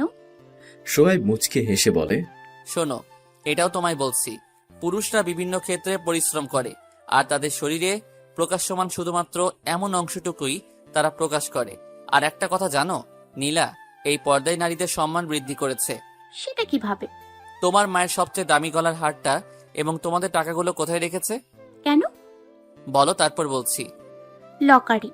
লকার কোথায় রাখা? আলমারিতে। আলমারি কি বাড়ির ভিতরে না বাহিরে? অবশ্যই বাড়ির ভেতরে। বাড়ির বাহিরে চারপাশে প্রাচীর দেওয়া আছে। হ্যাঁ আছে। তোমাদের বাড়িতে সিকিউরিটি গার্ড আছে? হ্যাঁ আছে, কিন্তু আপনি এগুলো কেন জিজ্ঞেস করছেন? দেখো নীলা, টাকা পয়সা গহনা এগুলো হচ্ছে বস্তু, কিন্তু শুধুমাত্র এই বস্তুগুলোর জন্য তোমরা কতগুলো সিকিউরিটি রেখেছো? লকার, আলমারি, পাকা বাড়ি, চারপাশে প্রাচীর, তারপর আবার সিকিউরিটি। তো তুমি কি আমার কাছে এর থেকেও সস্তা যে তোমার জন্য কোনো সিকিউরিটি রাখবো না? রাসূল সাল্লাল্লাহু আলাইহি ওয়াসাল্লাম বলেন, নেককার স্ত্রী হচ্ছে মুমিনের সবচেয়ে বড় সম্পদ। তো এবার বলো নীলা, আমি কি আমার এত বড় সম্পদটার জন্য কোনো নিরাপত্তা রাখবো না? পর্দাটাই হচ্ছে তোমার জন্য আল্লাহ তাআলার পক্ষ থেকে সেই নিরাপত্তা বেষ্টনী। নীলা, খেয়াল করে দেখো, কোনো পর্দাশীল মেয়েকে রাস্তার বখাটেরা বাজে কথা বলে না, তাদের উপর কারো লোলুপ দৃষ্টি পড়ে না। পর্দাশীল মেয়েদের ইফটিজিং এর শিকার হতে হয় না, উল্টো পর্দাশীল মেয়েকে সমাজ সম্মানের চোখে দেখে। এখানে একটা ঘটনা বলি নীলা, বলুন। তুমি কি কখনো কচ্ছপ দেখেছো? হ্যাঁ দেখেছি। দেখো নীলা, কচ্ছপের শরীরে আল্লাহ তাআলা কত শক্ত একটা বেষ্টনী দিয়ে রেখেছেন, আর কচ্ছপ যত চেষ্টা করুক তার থেকে বেরিয়ে আসতে পারে না। কিন্তু আসল কথা কি জানো নীলা, কচ্ছপটাকে আবৃত করে রাখা ওই শক্ত খোলসটাকে নিজের জেলখানা মনে করে না, কারণ সে জানে আল্লাহ তাআলাই ওই শক্ত আবরণটা দিয়েই তাকে অনেক বিপদ থেকে রক্ষা করে। তারা ওটাকে নিজের সিকিউরিটি মনে করে, নিজের জেলখানা নয়। পর্দাও তদ্রূপ মেয়েদের সিকিউরিটি, এটা তোমাদের উপর অবিচার নয়। আল্লাহ তাআলা কখনোই কারোর সাথে অবিচার করেন না, তিনি সবকিছু সব থেকে ভালো বোঝেন। সুতরাং তার প্রদত্ত সকল আইন নিঃসন্দেহে আমাদের মঙ্গলের জন্যই। স্বামীর কথায় নীলার চোখ খুলে যায়। আসলে কথাগুলো সত্যি। নীলা মনে মনে প্রতিজ্ঞা করে যতই কষ্ট হোক নিজেকে সব সময় পর্দায় রাখবে। এরপর সোয়াইব আর নীলা আরো কিছুক্ষণ কথা বলে তারপর সোয়াইব বসে একটু লেখালেখি করতে আর নীলা চলে যায় তার শ্বশুর শাশুড়ির সাথে কিছুক্ষণ সময় কাটাতে। দেখতে দেখতেই দুপুর হয়ে যায়। সোয়াইব ও তার বাবা গোসল করে মসজিদের উদ্দেশ্যে রওনা হয়। নীলা এবং তার মা, অর্থাৎ শাশুড়িকে সে মা বলেই ডাকে, তাই মা বলতেই ব্যবহার করা হয়েছে।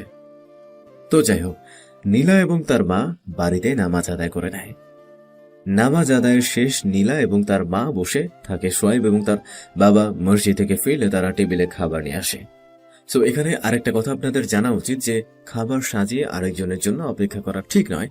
সবাই আসলে তারপর খাবার সাজানোই সুন্নত, এটা মনে করে দুপুরে খেয়ে সবাই একটু ঘুমোতে যায়, কেননা রাতে তাহাজ্জুদ পড়তে হবে। নীলা তার স্বামীর সাথে ঘুমিয়ে পড়ে। আসরের কিছুক্ষণ আগে সবাই উঠে যায়। আসরের নামাজ শেষ করে নীলা বাড়ির পেছন দিকটায় আসে, যেখানে দোলনা আছে, অর্থাৎ গত রাত স্বামীর রাতে যেখানে বসে আকাশের দিকে তাকিয়ে কিছু সময় কাটিয়েছিল সে। বাইরে এসে নীলা মুগ্ধ হয়ে যায়। খুব সুন্দর পরিবেশ, চারপাশে বিভিন্ন রকমের ফুল গাছ, তার মধ্যে দিয়ে একটা রাস্তা, আর রাস্তার শেষ মাথায় সেই দোলনাটি। রাতের বেলায় নীলা বুঝতে পেরেছিল যে চারপাশে অনেক ফুল গাছ রয়েছে, কিন্তু জায়গাটা যে এত সুন্দর হবে চিন্তা করেনি সে। বাড়ির চারপাশটা ঘুরে দেখে নীলা। তার বাবা মায়ের বাড়ির পেছনেও একই ধরনের ফুলের বাগান করা, বাড়ির অন্য পাশে কিছু ফল গাছ লাগানো। বাড়ির এই সুন্দর পরিবেশ উপভোগ করতে করতেই সন্ধ্যা হয়ে যায়। মাগরিবের আজান হলে নীলা আর তার মা নামাজ আদায় করে রান্নাঘরে যান। রাত 10টা। নীলা আর তার স্বামী বাড়ির পেছনে সেই দোলনাটে বসা। আপনি কি এখানে প্রতিদিনই আসেন? কেন? এতদিন এখানে বসে আমার স্ত্রীর কথা ভাবতাম, আর এখন এখানে আসি আমার স্ত্রীর সাথে কিছুটা সময় কাটানোর জন্য।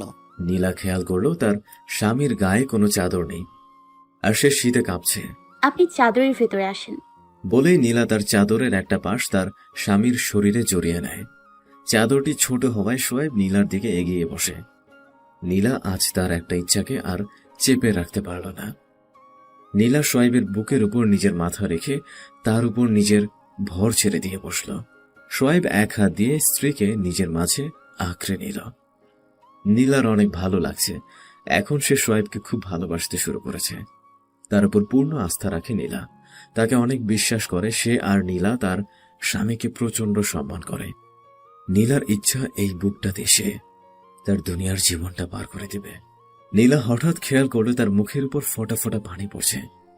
নীলা লক্ষ্য করে দেখল পানি তার স্বামীর চোখ থেকে ঝরছে। আপনি কাঁদছেন? স্কুল লাইফের কথা মনে পড়ছে, তখনকার চিন্তাগুলো কথা মনে পড়ছে। সত্যি, তখন আল্লাহ আমায় বাঁচিয়ে নিয়েছিলেন। আমাকে আপনি সবকিছু খুলে বলুন। এতদিন খুব কষ্ট হয়েছিল আমার। খুব ইচ্ছা করত আমারও একটা গার্লফ্রেন্ড থাকবে, যে আমার খেয়াল রাখবে, আমাকে সময় দিবে, আর আমার খুব খেয়াল রাখবে। তো কারো সাথে প্রেম করেনি কেন?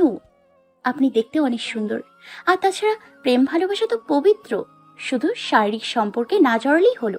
নীলার কথা শুনে শোয়েব নীলার দিকে তাকিয়ে মুচকি হাসি দিয়ে বলতে শুরু করল। এটা অবশ্য ঠিক যে ভালোবাসা পবিত্র, কিন্তু বিবাহের আগে একটা ছেলে ও একটা মেয়ের মধ্যে যা হয় সেটা হলো জিনা। কি বলছেন? জিনা কেন হবে?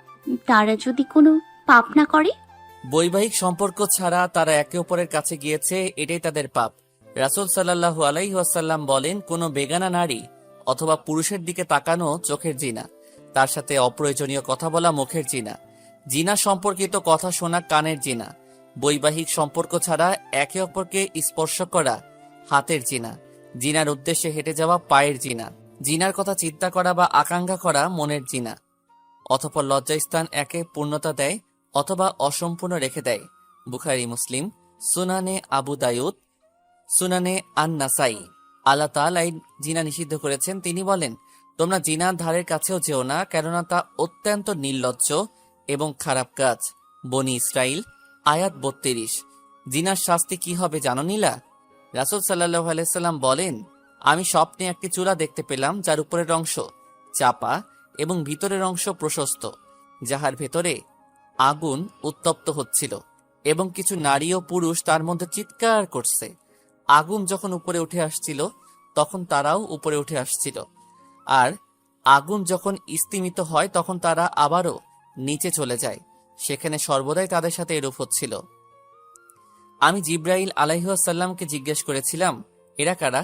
জিব্রাইল আলাইহিসসালাম বললেন, এরা হচ্ছে সেই সব নারী পুরুষ যারা অবৈধ জিনায় লিপ্ত হইয়াছিল।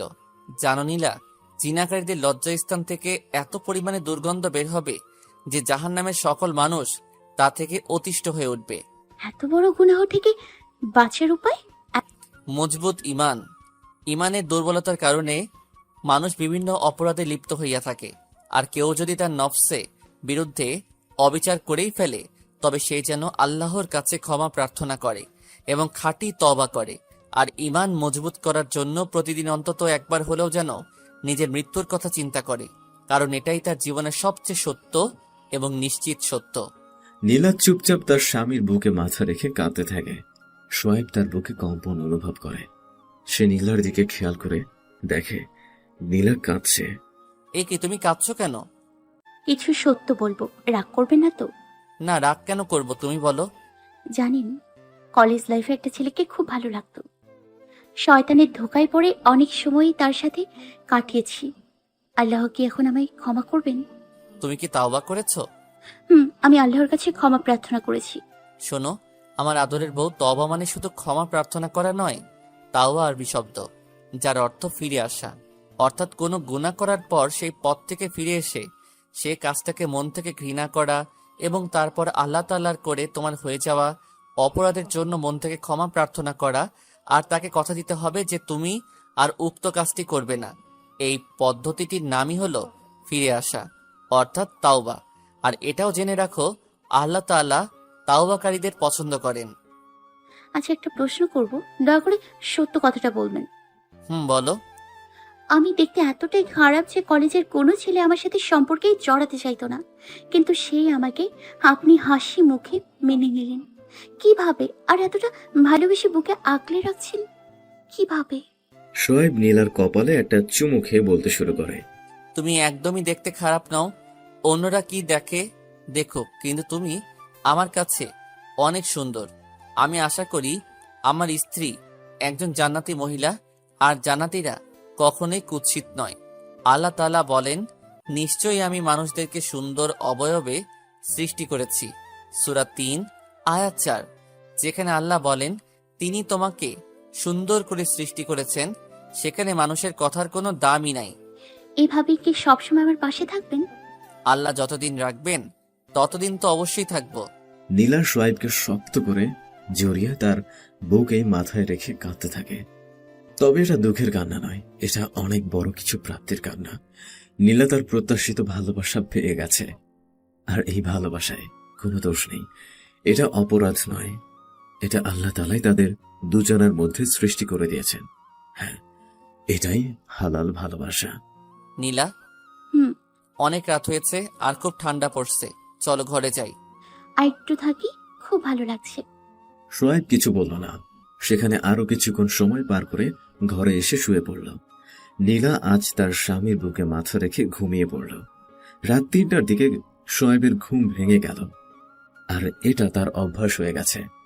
আগে কষ্ট হলেও এই সময় অনেক চেষ্টা করে হলেও ঘুম থেকে উঠত, কারণ সে জানে রাতেই এই সময়টায় তার রব প্রথম আসমানে এসে তার বান্দাদেরকে তার কাছ থেকে কিছু চেয়ে নিতে বলেন। আজ সোয়াইবের ঘুম ভেঙে দেখল নীলা এখনো তার বুকের উপর ঘুমিয়ে আছে। সোয়াইব নীলার কপালে চুমু এঁকে দিয়ে আস্তে করে তাকে বালিশে শুইয়ে দিয়ে বিছানা ছেড়ে উঠছিল, এমন সময় সোয়াইবের হাত ধরল নীলা। সোয়াইব নীলার দিকে তাকিয়ে দেখে নীলার ঘুম ভেঙে গেছে। আপনি আমায় কেন ডাকেন না? গতকালও একা একাই আল্লাহর কাছে কাঁদলেন। আমি কি এই সময় আল্লাহর কাছে কিছু চাইতে পারি না? নীলার কথায় সোয়াইবের মুখে হাসি ফুটে ওঠে। হ্যাঁ, সোয়াইব নীলাকে ইচ্ছে করেই ডাকেনি। সে ভেবেছিল এত তাড়াতাড়ি নীলাকে ডাকলে হয়তো সে রাগ করবে, কারণ নীলার ঈমান এখনো মজবুত হয়নি। তাই নীলার মুখ থেকে কথা শুনে বেশ খুশি হয় সে। দাঁড়িয়ে হাসছেন কেন? আর আমায় ঘুম থেকে ডাকলেন না কেন? কাল থেকে ডাকবো ইনশাল্লাহ। তারপর দুজনেই ফ্রেশ হয়ে অজু করে তাহাজ্জুদ নামাজ আদায় করে নিল। নামাজ শেষ করে তারা তাদের রবের কাছ থেকে নিজেদের কিছু প্রয়োজন চেয়ে, যা তাদের ইহকাল এবং পরকালের কাজে আসবে। তারপর সোয়াইব এসে বিছানায় শুয়ে পড়ল। নীলাও এসে সোয়াইবের বুকে মাথা রেখে শুল। এ কি, তুমি এখানে শুচ্ছ কেন? তো কোথায় শুবো? তোমার বালিশে সব। না, বালিশে শুলে ফজরে যদি আপনি না ডাকেন তাহলে হয়তো উঠতে পারবো না। তার থেকে ভালো আমি এখানেই শুবো। আপনি নামাজের জন্য উঠলে আমারও ঘুম ভেঙে যাবে। নীলার কথা শুনে সোয়াইব তাকে জড়িয়ে নিল বুকের মাঝে। বাহ, আমার বউটা তো বেশ চালাক। জি জনাব। নীলা, হুম। মনে আছে তুমি না বলেছিলে ইসলাম অনেক কঠিন? দেখো, আজ নিজের দিকে তাকিয়ে এই শীতের রাতে আরামের বিছানা ছেড়ে তুমি নিজেই উঠে গেছো। এমন শীতের মধ্যেও ঠান্ডা পানি দিয়ে অজু করে আল্লাহকে সেজদা করলে। এখনো কি মনে হয় ইসলাম কঠিন? ইসলাম একদমই কঠিন নয়, বরং এতেই শান্তি লুকিয়ে আছে। সত্যি বলছি, এই মুহূর্তে আমার যে কতটা ভালো লাগছে আমি আপনাকে বলে বোঝাতে পারবো না। আপনাকে অনেক ধন্যবাদ আমাকে আমার বরের সাথে পরিচিত করানোর জন্য। বউ কখনো ধন্যবাদ বলবা না, কারণ এটা কোনো কাজে আসে না। এমন কিছু বলো যা বললে নেকিও হয় এবং সেটা আল্লাহ তাআলার পক্ষ থেকে মঙ্গলও নিয়ে আসবে। তাহলে কি বলবো? জাযাকাল্লাহ খাইরন, এর অর্থ আল্লাহ আপনাকে উত্তম প্রতিদান দান করুক। জাযাকাল্লার খয়রন। ওয়া ইয়াকি, এটার মানে কি? এর মানে তোমার প্রতিও। এরকম আরো কিছুক্ষণ কথা বলে দুজনেই ঘুমিয়ে যায়। সকালে সোয়াইব আর তার বাবা মসজিদ থেকে বাড়ি ফেরে। নীলা তখন তার মায়ের সাথে রান্নাঘরে। সোয়াইব নিজের ঘরে গিয়ে কুরআন নিয়ে বসে। এটা তার প্রতিদিনের কাজ। কুরআন তিলাওয়াত এবং তাফসির পড়ার পর সোয়াইব গোসল করে নিচে যায়। আজ অফিস আছে, তার একটু দাঁড়াই আছে সে। মা টেবিলে খাবার দেয়। নীলা সবাইকে খাবার পরিবেশন করে, কিন্তু নিজে বসছে না। সবাই বলেছে নীলাকে বসতে, কিন্তু সে বলল, আমি পরে খাবো, আপনাদের শেষ হোক। খাওয়ার মাঝে সোয়াইব লক্ষ্য করল নীলা কেমন যেন তার দিকে তাকিয়ে আছে। কিছু বলবে? না, আপনি খেয়ে নিন। মা বাবার খাওয়া শেষ হলে তারা নীলাকে খেতে বসতে বলে চলে গেল। সোয়াইব খাওয়া শেষ করে। নিন মহারানী, আমাদের খাওয়া শেষ, এবার তো আপনি খেতে বসুন। আমি খাবো না, আমার খিদে নেই। সোয়াইব চিন্তায় পড়ে গেল, হঠাৎ কি হলো। সোয়াইব একটু ভালো করে চিন্তা করল। ইস, আমার তো মনেই ছিল না। মহারানী মনে হয় রাগ করেছে। এখন রাগ ভাঙাতে হবে। সোয়াইব নীলার কাছে গেল। সরি মহারানী, আমার ভুল হয়ে গেছে। কি ভুল করেছেন আপনি? আজ অফিস আছে তো, তাই তাড়াই ছিলাম, যে কারণে ভুলেই গেছি। তুমি নিজে হাতে খেতে পারবে না? তো আমাকে রেখে একা একা খেলেন কেন? বললাম বাবা, ভুল হয়ে গেছে। দেখি তোমার হাতের এখন কি অবস্থা। সোয়াইব নীলার হাতে চুমু খেল। প্রায় ঠিক হয়ে গেছে, আলহামদুলিল্লাহ। চলো তোমায় খাইয়ে দেই। নীলা বাচ্চা মেয়ের মতো চেয়ারে বসে পড়ে। সোয়াইব নীলার অবস্থা দেখে হেসে দেয়। নীলার জন্য খাবার নিয়ে তাকে খাইয়ে দিতে থাকে। একটা প্রশ্ন করব? বলো। আপনি সবসময় এমন হাসেন কেন? এটাও সুন্নাত। আর এখন চুপচাপ খাও। খাওয়ার সময় কথা বলতে হয় না মহারানী। সোয়াইবের কথা শুনে নীলা চুপচাপ খেতে লাগলো। খাওয়া শেষে সোয়াইব অফিসের জন্য প্রস্তুত হচ্ছে। নীলা, নীলা, জি বলুন। রান্নাঘরে আছি। এদিকে আসো। কিছুক্ষণ পর জি, কিছু বলবেন? অফিসে যাব তো। তো যান। আমি কি আপনাকে না করেছি? চুল আশ্রে দাও। আমি চুল আছড়ে দিব। আপনি কি ছোট বাচ্চা নাকি? আমার বউকে যদি ছোট বাচ্চাদের মতো খাইয়ে দিতে হয়, তাহলে আমার বউ কেন আমার চুল আশ্রয় দিতে পারবে না? ও, এই কথা। আসুন, আছড়ে দিচ্ছি। সোয়াইবের চুল আছড়ে দেওয়ার পর নীলা সোয়াইবকে দেখে হাসছে। কি হলো, হাসছো কেন? না, কিছু না। নীলার হাসি দেখে সোয়াইবের সন্দেহ হয়। সে আয়নার দিকে তাকিয়ে দেখে তার চুলের উপর দিয়ে ঝড় গেছে। নীলা এমন ভাবে চুল আছড়েছে যা দেখে সোয়াইবের নিজেরই হাসি পাচ্ছে। ও, তো এই হইল ব্যাপার। তাই তো বলি, মহারানী এত হাসছে কেন? আপনাকে খুব সুন্দর লাগছে। ঠিক আছে মহারানী, যখন এত কষ্ট করে আশ্রয় দিয়েছেন, আজ এভাবেই অফিসে যাব। এই না না, এভাবে গেলে সবাই হাসবে। আমি ঠিক করে দিচ্ছি। নীলা সোয়াইবের চুল ঠিক করে দিচ্ছে। সোয়াইব এক ধ্যানে তার দিকে তাকিয়ে আছে। নিন, হয়ে গেছে। নিজের খেয়াল রেখো। মুয়া। বলেই নীলার কপালে একটা চুমু দিয়ে নিজের ব্যাগ নিয়ে দরজার দিকে হাঁটতে থাকে সোয়াইব। নীলাও চলে তার পিছু পিছু। সোয়াইব চলে যায়। বের হয়ে নীলা আল্লাহর কাছে তার স্বামীর নিরাপত্তা প্রার্থনা করে। দুপুরে নীলা ফোন দেয় সোয়াইবকে। আসসালামু আলাইকুম। ওয়ালাইকুম আসসালাম। জি, কিছু বলবেন মহারানী? আপনি দুপুরে খাবার খেয়েছেন? জি মহারানী। জোহরের নামাজ আদায় করেছেন? জি মহারানী। আপনার নামাজ হয়েছে? হ্যাঁ। আপনি কখন বাড়ি ফিরবেন? কিছুক্ষণ পরে ফিরবো ইনশাআল্লাহ। ঠিক আছে, তাহলে এখন রাখি। আসসালামু আলাইকুম। ওয়ালাইকুম আসসালাম। নীলা ফোন রেখে দেয়। আজ নীলার সময় কাটতেই চাইছে না। সে তার স্বামীকে একটু বেশি মিস করছে। বিকেল 3টার দিকে বাড়ি ফেরে সোয়াইব। এত দেরি করলেন কেন? আজ তো তাড়াতাড়ি বাড়ি ফিরলাম। আমার অফিস ছুটি তো 5টায়। ও কিছু হয়েছে? না, কিছু না। আপনি ফ্রেশ হয়ে আসুন। সোয়াইব বুঝতে পারে নীলার সমস্যা কি, আর সে এটাও আন্দাজ করে নেয় এর মূল কারণ। সোয়াইব ফ্রেশ হয়ে বিছানায় শুয়ে কিছুক্ষণ বিশ্রাম নেয়। নীলা এসে সোয়াইবের মাথা নিজের কোলে উঠিয়ে নেয়। মহারানী কি খুব মিস করেছে আমায়? হুম। মহারানী কি খুব বেশি ভালোবাসে আমায়? আমি জানি না। কাজ তো করতেই হবে, তাই না? হুম। সোয়াইব আর কিছু বলে না। নীলা সোয়াইবের মাথায় হাত বুলিয়ে দেয়। সোয়াইব নীলার কোলে ঘুমিয়ে পড়ে। এদিকে আসরের আজান হয়ে যায়। নীলার মন চাইছে সোয়াইবকে ডেকে দিতে, কিন্তু আবার মনে হচ্ছে অফিস থেকে আসলো, এখন সে ক্লান্ত হয়, তাই থাক। নীলা সেভাবেই বসে থাকে। আসরের সময় যখন মাখরু, তখন সোয়াইবের ঘুম ভাঙে। ঘুম থেকে উঠে দেখে নীলা এখনো সেভাবেই বসে আছে। বেলার দিকে তাকিয়ে দেখে আসরের সময় প্রায় শেষ। নীলা, আসরের আজান হয়েছে? হ্যাঁ। আমায় ডাকুনি কেন? আমার মনে হলো আপনি ক্লান্ত, তাই। তুমি নামাজ আদায় করেছো? না, এখনো করিনি। তাড়াতাড়ি চলো, সময় প্রায় শেষের দিকে। তারপর সোয়াইব এবং নীলা দুজনেই নামাজ আদায় করে নিল। সোয়াইব নীলাকে এই বিষয়ে কিছুই বলল না। নামাজের পর বিকেলে সোয়াইব বাজারের দিকে গেল। রাত 9টার দিকে বাড়ি ফিরল সে। আপনি কোথায় ছিলেন এতক্ষণ? আর ফোন অফ কেন? এই তো বাহিরে একটু কাজ ছিল, আর ফোনে চার্জ নেই। মা বাবা কোথায়? তারা ঘরে শুতে গেছে। খাবার খেয়েছে? হ্যাঁ, তারা খেয়েছে। তুমি খাইছো? না, আপনার জন্য বসছিলাম। তুমি খাবার রেডি করো, আমি ফ্রেশ হয়ে আসছি।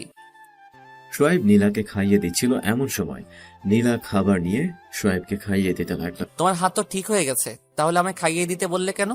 আপনার হাতেই খেতে ভালো লাগে। তাহলে আর কতদিন খাইয়ে দিতে হবে? আপনার ভালো না লাগলে আর খাইয়ে দিতে হবে না। আরে মহারানী রাগ করে কেন? আমি তো এমনি জানতে চাইলাম। নাও হা করো। খাওয়া শেষে প্রতিদিনের মতোই তারা বাগানের দোলনাটিতে গেল। নীলা বরাবরের মতো আজকেও একটা চাদর নিল দুজনের মধ্যে। চাঁদের আলোয় দুজন এক চাদরের ভেতরে বসা। দিনের এই সময়টা নীলার কাছে সব থেকে পছন্দের। মহারানী, একটা প্রশ্ন করব? বলুন। আমায় কতটা ভালোবাসো? অনেক ভালোবাসি, সত্যি বলছি। জানি না কতটা, তবে অনেক বেশি ভালোবাসি আপনাকে। এই ভালোবাসার উদ্দেশ্য কি? মানে কোন স্বার্থে আমায় এত ভালোবাসো? স্বামীর মুখে এই কথা শুনে স্বামীর মুখের দিকে তাকায় নীলা। আরে বলো না, কোনো স্বার্থ হাসিলের জন্য আমায় এতটা ভালোবাসো? আপনি কি বলছেন? স্বার্থের জন্য কেন ভালোবাসবো? আপনি আমার স্বামী, আমার সবচেয়ে প্রিয় মানুষ। আপনাকে কেন স্বার্থের জন্য ভালোবাসবো? তুই যদি কোনো স্বার্থের জন্য আমায় ভালো না বেসে থাকো, তাহলে তোমার ভালোবাসা আমার আর তোমার কোনো উপকারে আসবে না, বরং এই ভালোবাসা আমাদের গোমড়া করে দিবে। আপনি কি বলছেন এগুলো? নীলা, মনোযোগ দিয়ে শোনো। আমি তোমায়, আমার বাবা মাকে এবং আমার মুমিন ভাইদের ভালোবাসি একমাত্র আল্লাহ তাআলাকে খুশি করার জন্য। জানো নীলা, বর্তমান সমাজের প্রায় সবাই এই কথাগুলো শুনেছে। পড়ালেখা করো, ভালো রেজাল্ট করো, তোর আগামী অনেক ভালো হবে। বুড়ো বয়সে কষ্ট করতে হবে না। এখন পড়ালেখা না করলে অনেক আফসোস করতে হবে। কষ্ট করে জীবন পার করতে হবে, না খেয়ে মরতে হবে। এই কথাগুলো আমাদের সমাজের প্রত্যেকটা ছাত্রই শুনে থাকে, তার মা বাবার কাছ থেকে, আপন জনদের কাছ থেকে। তারা ছেলেটির ভালো চায়, তাই এই কথাগুলো বলে। তারা ছেলেটাকে ভালোবাসে, কিন্তু এই ভালোবাসা নিঃস্বার্থ, যার পিছনে তাদের কোনো স্বার্থ নাই। এখন তাদের উপদেশগুলোর দিকে লক্ষ্য করে দেখো, উপদেশগুলোর কতটুকু কাজে আসছে। তাদের উপদেশগুলো যদি ওই ছেলেটা মেনেও নেয়, তবে তাদের কতটা উপকার হচ্ছে। কেউ যদি ওই ছেলেটাকে একমাত্র আল্লাহ তাআলাকে খুশি করার উদ্দেশ্যে ভালোবাসে, বলতো, ভাই নামাজ পড়, তোর সেই রবকে চিনে নে যে তোকে এমন অবস্থা থেকে সৃষ্টি করেছে যখন তোর কোনো চিহ্নই ছিল না। আবার একদিন এমন সময় আসবে যখন তোর কোনো চিহ্নই থাকবে না এই সমাজে। যতটুকু সময় আছে ভাই, তোমার রবের দিকে ফিরে যাও, কারণ তুমি চাও বা নাই চাও, একদিন তার সামনে তোমাকে দাঁড়াতেই হবে, এবং সেদিন তোমার এই দুনিয়ার জীবনের সবকিছুর হিসাবই তিনি নিবেন। এই উপদেশের পর যদি ওই ছেলেটি একটিও আমল করত, তবে ওই আমলের সমপরিমাণ নেকি ওই উপদেশদাতার আমল নামায়ও যোগ হতো। মুমিনরা কিছুই অপচয় করে না, সেটা না সময় না নিজের মুখের কথা। নীলা, আমি জানি তুমি আমায় খুব ভালোবাসো। এবার তোমাকে দিয়েই এই কথাটা বোঝাই, দয়া করে রাগ করবা না তো? না, আপনি বলুন। আজ বিকেলের ঘটনাটা খেয়াল করো। আমি তোমার ভালোবাসার প্রমাণ পেয়েছি, কারণ আমি যখন ঘুমিয়েছি, আজান হওয়া সত্ত্বেও তুমি আমায় ডাকোনি, আমি ক্লান্ত ভেবে। আমি যখন তোমার কোলে মাথা রেখে ঘুমিয়েছিলাম, তখন তুমি উঠে কোথাও যাওনি আমার ঘুমের সমস্যা হবে ভেবে। এটা ছিল আমার প্রতি তোমার নিঃস্বার্থ ভালোবাসা। এখন তুমি যদি আল্লাহর সন্তুষ্টি অর্জনের উদ্দেশ্যে আমায় ভালোবাসতে, তাহলে যখন আজান হয়েছিল তখন সাথে সাথেই তুমি আমায় ডেকে দিতে, কারণ আমার সামান্য ক্লান্তি আল্লাহ তাআলার ফরজ হুকুমের কাছে কিছুই নয়। আর তোমার ভালোবাসাটাও এত গভীর হতো যে তখন তুমি আমার ঘুমের সমস্যার কথা চিন্তা করতে না, তখন তুমি চিন্তা করতে জাহান্নামের ভয়াবহ আযাবের কথা। নীলা, একটু খেয়াল করে দেখো, সামান্য আগুনের ছ্যাঁকা লাগায় তোমার হাতে ফোসকা পড়ে গেছে। আজ 2 দিন সমস্যায় ভুগছ। তুমি জানো জাহান্নামের আগুন এর থেকে 70 গুণ বেশি উত্তপ্ত হবে। সেই আগুন এতই উত্তপ্ত হবে যে তার রং হবে কালো। নীলা, তুমি রাগ করো না, আমি তোমার উপর অসন্তুষ্ট নই। আমি শুধু তোমার একটা ভুল ধরিয়ে দিলাম, যা তুমি ঠিক করে নিতে পারবে। তুমি যদি আমায় আল্লাহ তাআলার চেয়েও বেশি ভালোবাসো, তবে সেই ভালোবাসাই আমাদের দুজনকেই জাহান্নামে নিতে সক্ষম। সূরা মুনাফিকুন এ আল্লাহ তাআলা বলেন, হে মুমিনগণ, তোমাদের সম্পদ, সন্তান, সন্ততি যেন তোমাদেরকে আল্লাহ তাআলার জিকির হতে গাফেল না করে। যারা তা করে তারাই হলো ক্ষতিগ্রস্ত। আয়াত 9। সূরা মুনাফিকুনে আল্লাহ তাআলা মুনাফিকদের পরিচয় তুলে ধরেছেন, আর সাথে তাদের ভয়াবহ শাস্তির কথাও। আর আল্লাহ তাআলা উক্ত আয়াতটি মুমিনদের উপদেশ স্বরূপ নাজিল করেছেন। এই আয়াতে সম্পদ, সন্তান, সন্ততি দ্বারা দুনিয়ার সবকিছুকেই বোঝানো হয়েছে, অর্থাৎ দুনিয়ার কোনো মহব্বতই যেন আমাদের আল্লাহ তাআলার পথ থেকে হাফেল না করেন। অন্যত্র আল্লাহ তাআলা বলেন, কিন্তু যারা ঈমানদার তারা আল্লাহকে ভালোবাসে সর্বাধিক। সূরা বাকারা আয়াত 165। নীলা, আমি তোমার কাছে নিঃস্বার্থ ভালোবাসা চাই না। আমি চাই তুমি একমাত্র আল্লাহ তাআলার সন্তুষ্টি অর্জনের উদ্দেশ্যেই আমায় ভালোবাসো। এটা তোমার এবং আমার উভয়েরই জন্যই মঙ্গলজনক। দেখো নীলা, আমি জানি আজ আমি অফিসে থাকায় তোমার একদমই ভালো লাগেনি। কারণ তোমার কাছে সবচেয়ে গুরুত্বপূর্ণ আমি ছিলাম, তাই তুমি আমার শূন্যতা অনুভব করেছো।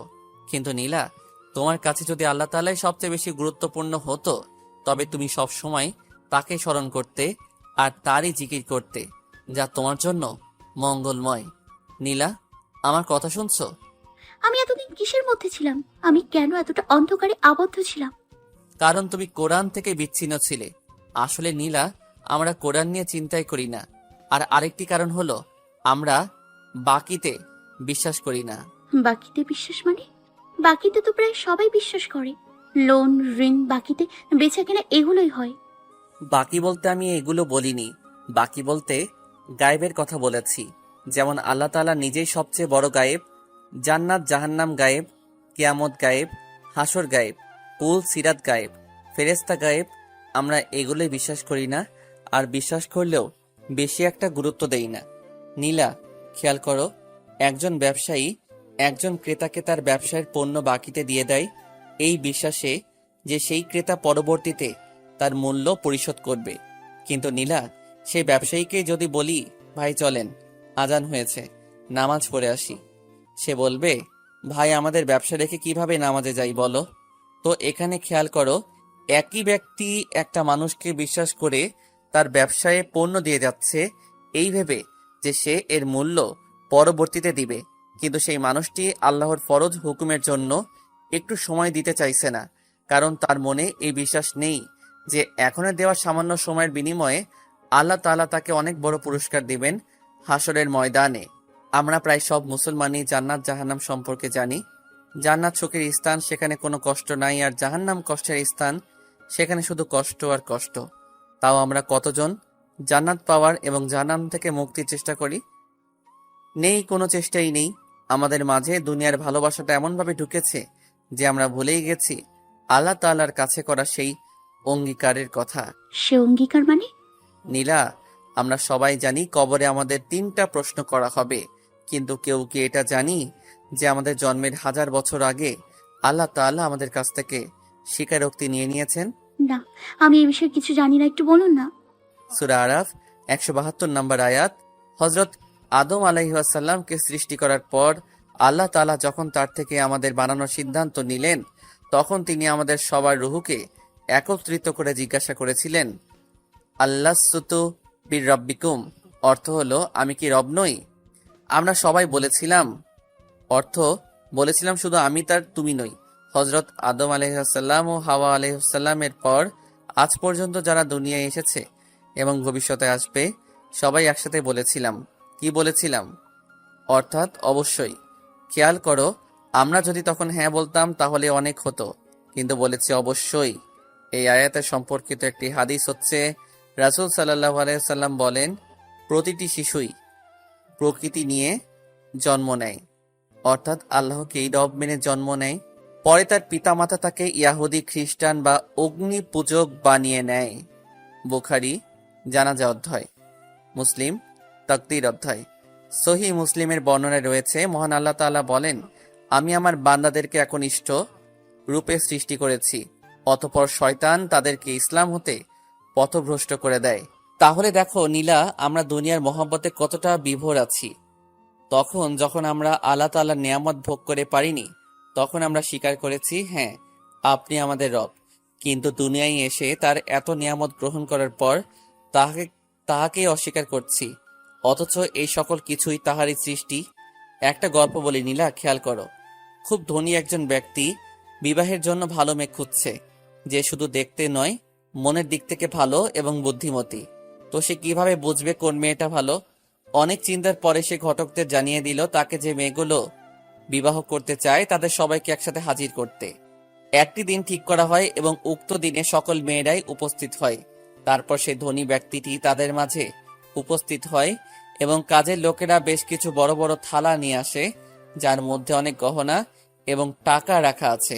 কাজের লোকগুলো বের হয়ে গেলে ওই ধনী ব্যক্তিটি উপস্থিত মেয়েদেরকে বলল, তোমাদের মধ্যে যে এখান থেকে সবচেয়ে মূল্যবান জিনিসটি নিতে পারবে, আমি তাকেই বিবাহ করব। উপস্থিত সবাই হামলে পড়ল গহনাগুলোর উপর এবং সবচেয়ে মূল্যবান গহনাটি খুঁজতে লাগলো। একটি মেয়ে এসে ওই ধনী ব্যক্তিটির পিছনে দাঁড়িয়ে রইল। কিছুক্ষণ পর সবাইকে থামতে বলা হলো এবং দেখলো কেউ সোনার গহনা হাতে নিয়ে দাঁড়িয়ে, কেউ হীরার নেকলেস, এভাবে এক একজন এক একটা জিনিস নিয়েছে। সবার শেষে একটা মেয়ের কাছে যায় যে খালি হাতে দাঁড়িয়ে আছে। তাকে জিজ্ঞাসা করা হলো, তুমি কি নিয়েছো? মেয়েটি বলল, আমি এখানে সব থেকে দামি জিনিসটাই নিয়েছি। মেয়েটির কথা শুনে বাকি সবাই অবাক হয়ে গেল, কারণ মেয়েটি খালি হাতে দাঁড়িয়েছিল। তাকে জিজ্ঞাসা করা হলো, কি তোমার সেই দামি জিনিসটা? মেয়েটি উপস্থিত সবাইকে বলল, আপনারা যার সম্পদ এতক্ষণ ভাগ করছিলেন, আমি সেই সম্পদের মালিককে বেছে নিয়েছি, কারণ সে যদি আমার হয়ে যায় তাহলে এই সব কিছুই আমার, আর আমি জানি তার কাছে এগুলোর চেয়েও অনেক বেশি আছে। মেয়েটি জবাব শুনে সবাই অবাক হয়ে যায়। এই গল্পটাতে খেয়াল করো নীলা, বাকি সবাই শুধু সম্পদটাই নিল, কিন্তু কেউ চিন্তা করলো না যে যদি আমি এই সম্পদের মালিককেই নিয়ে নেই তাহলে এই সব তো আমারই। এবার বাস্তবে আসো। দুনিয়ায় আমরা এটা নিয়ে মারামারি করি, ওটার জন্য খুন করি, কিন্তু দুনিয়ার সবকিছুর মালিক কিন্তু একমাত্র আল্লাহ তাআলাই। আমরা কেউ তাকে পাওয়ার চেষ্টা করলাম না, আমরা কেউ ভাবলামই না যে যদি তাকেই আমি পেয়ে যাই তাহলে তো পুরো দুনিয়াটাই আমার। আমরা শুধু বলি এটা আমার, ওটা আমার, কিন্তু আমরা বারবার কেন ভুলে যাই যে এই দুনিয়ার কিছুই আমার নয়, সবকিছুই আল্লাহ তাআলার।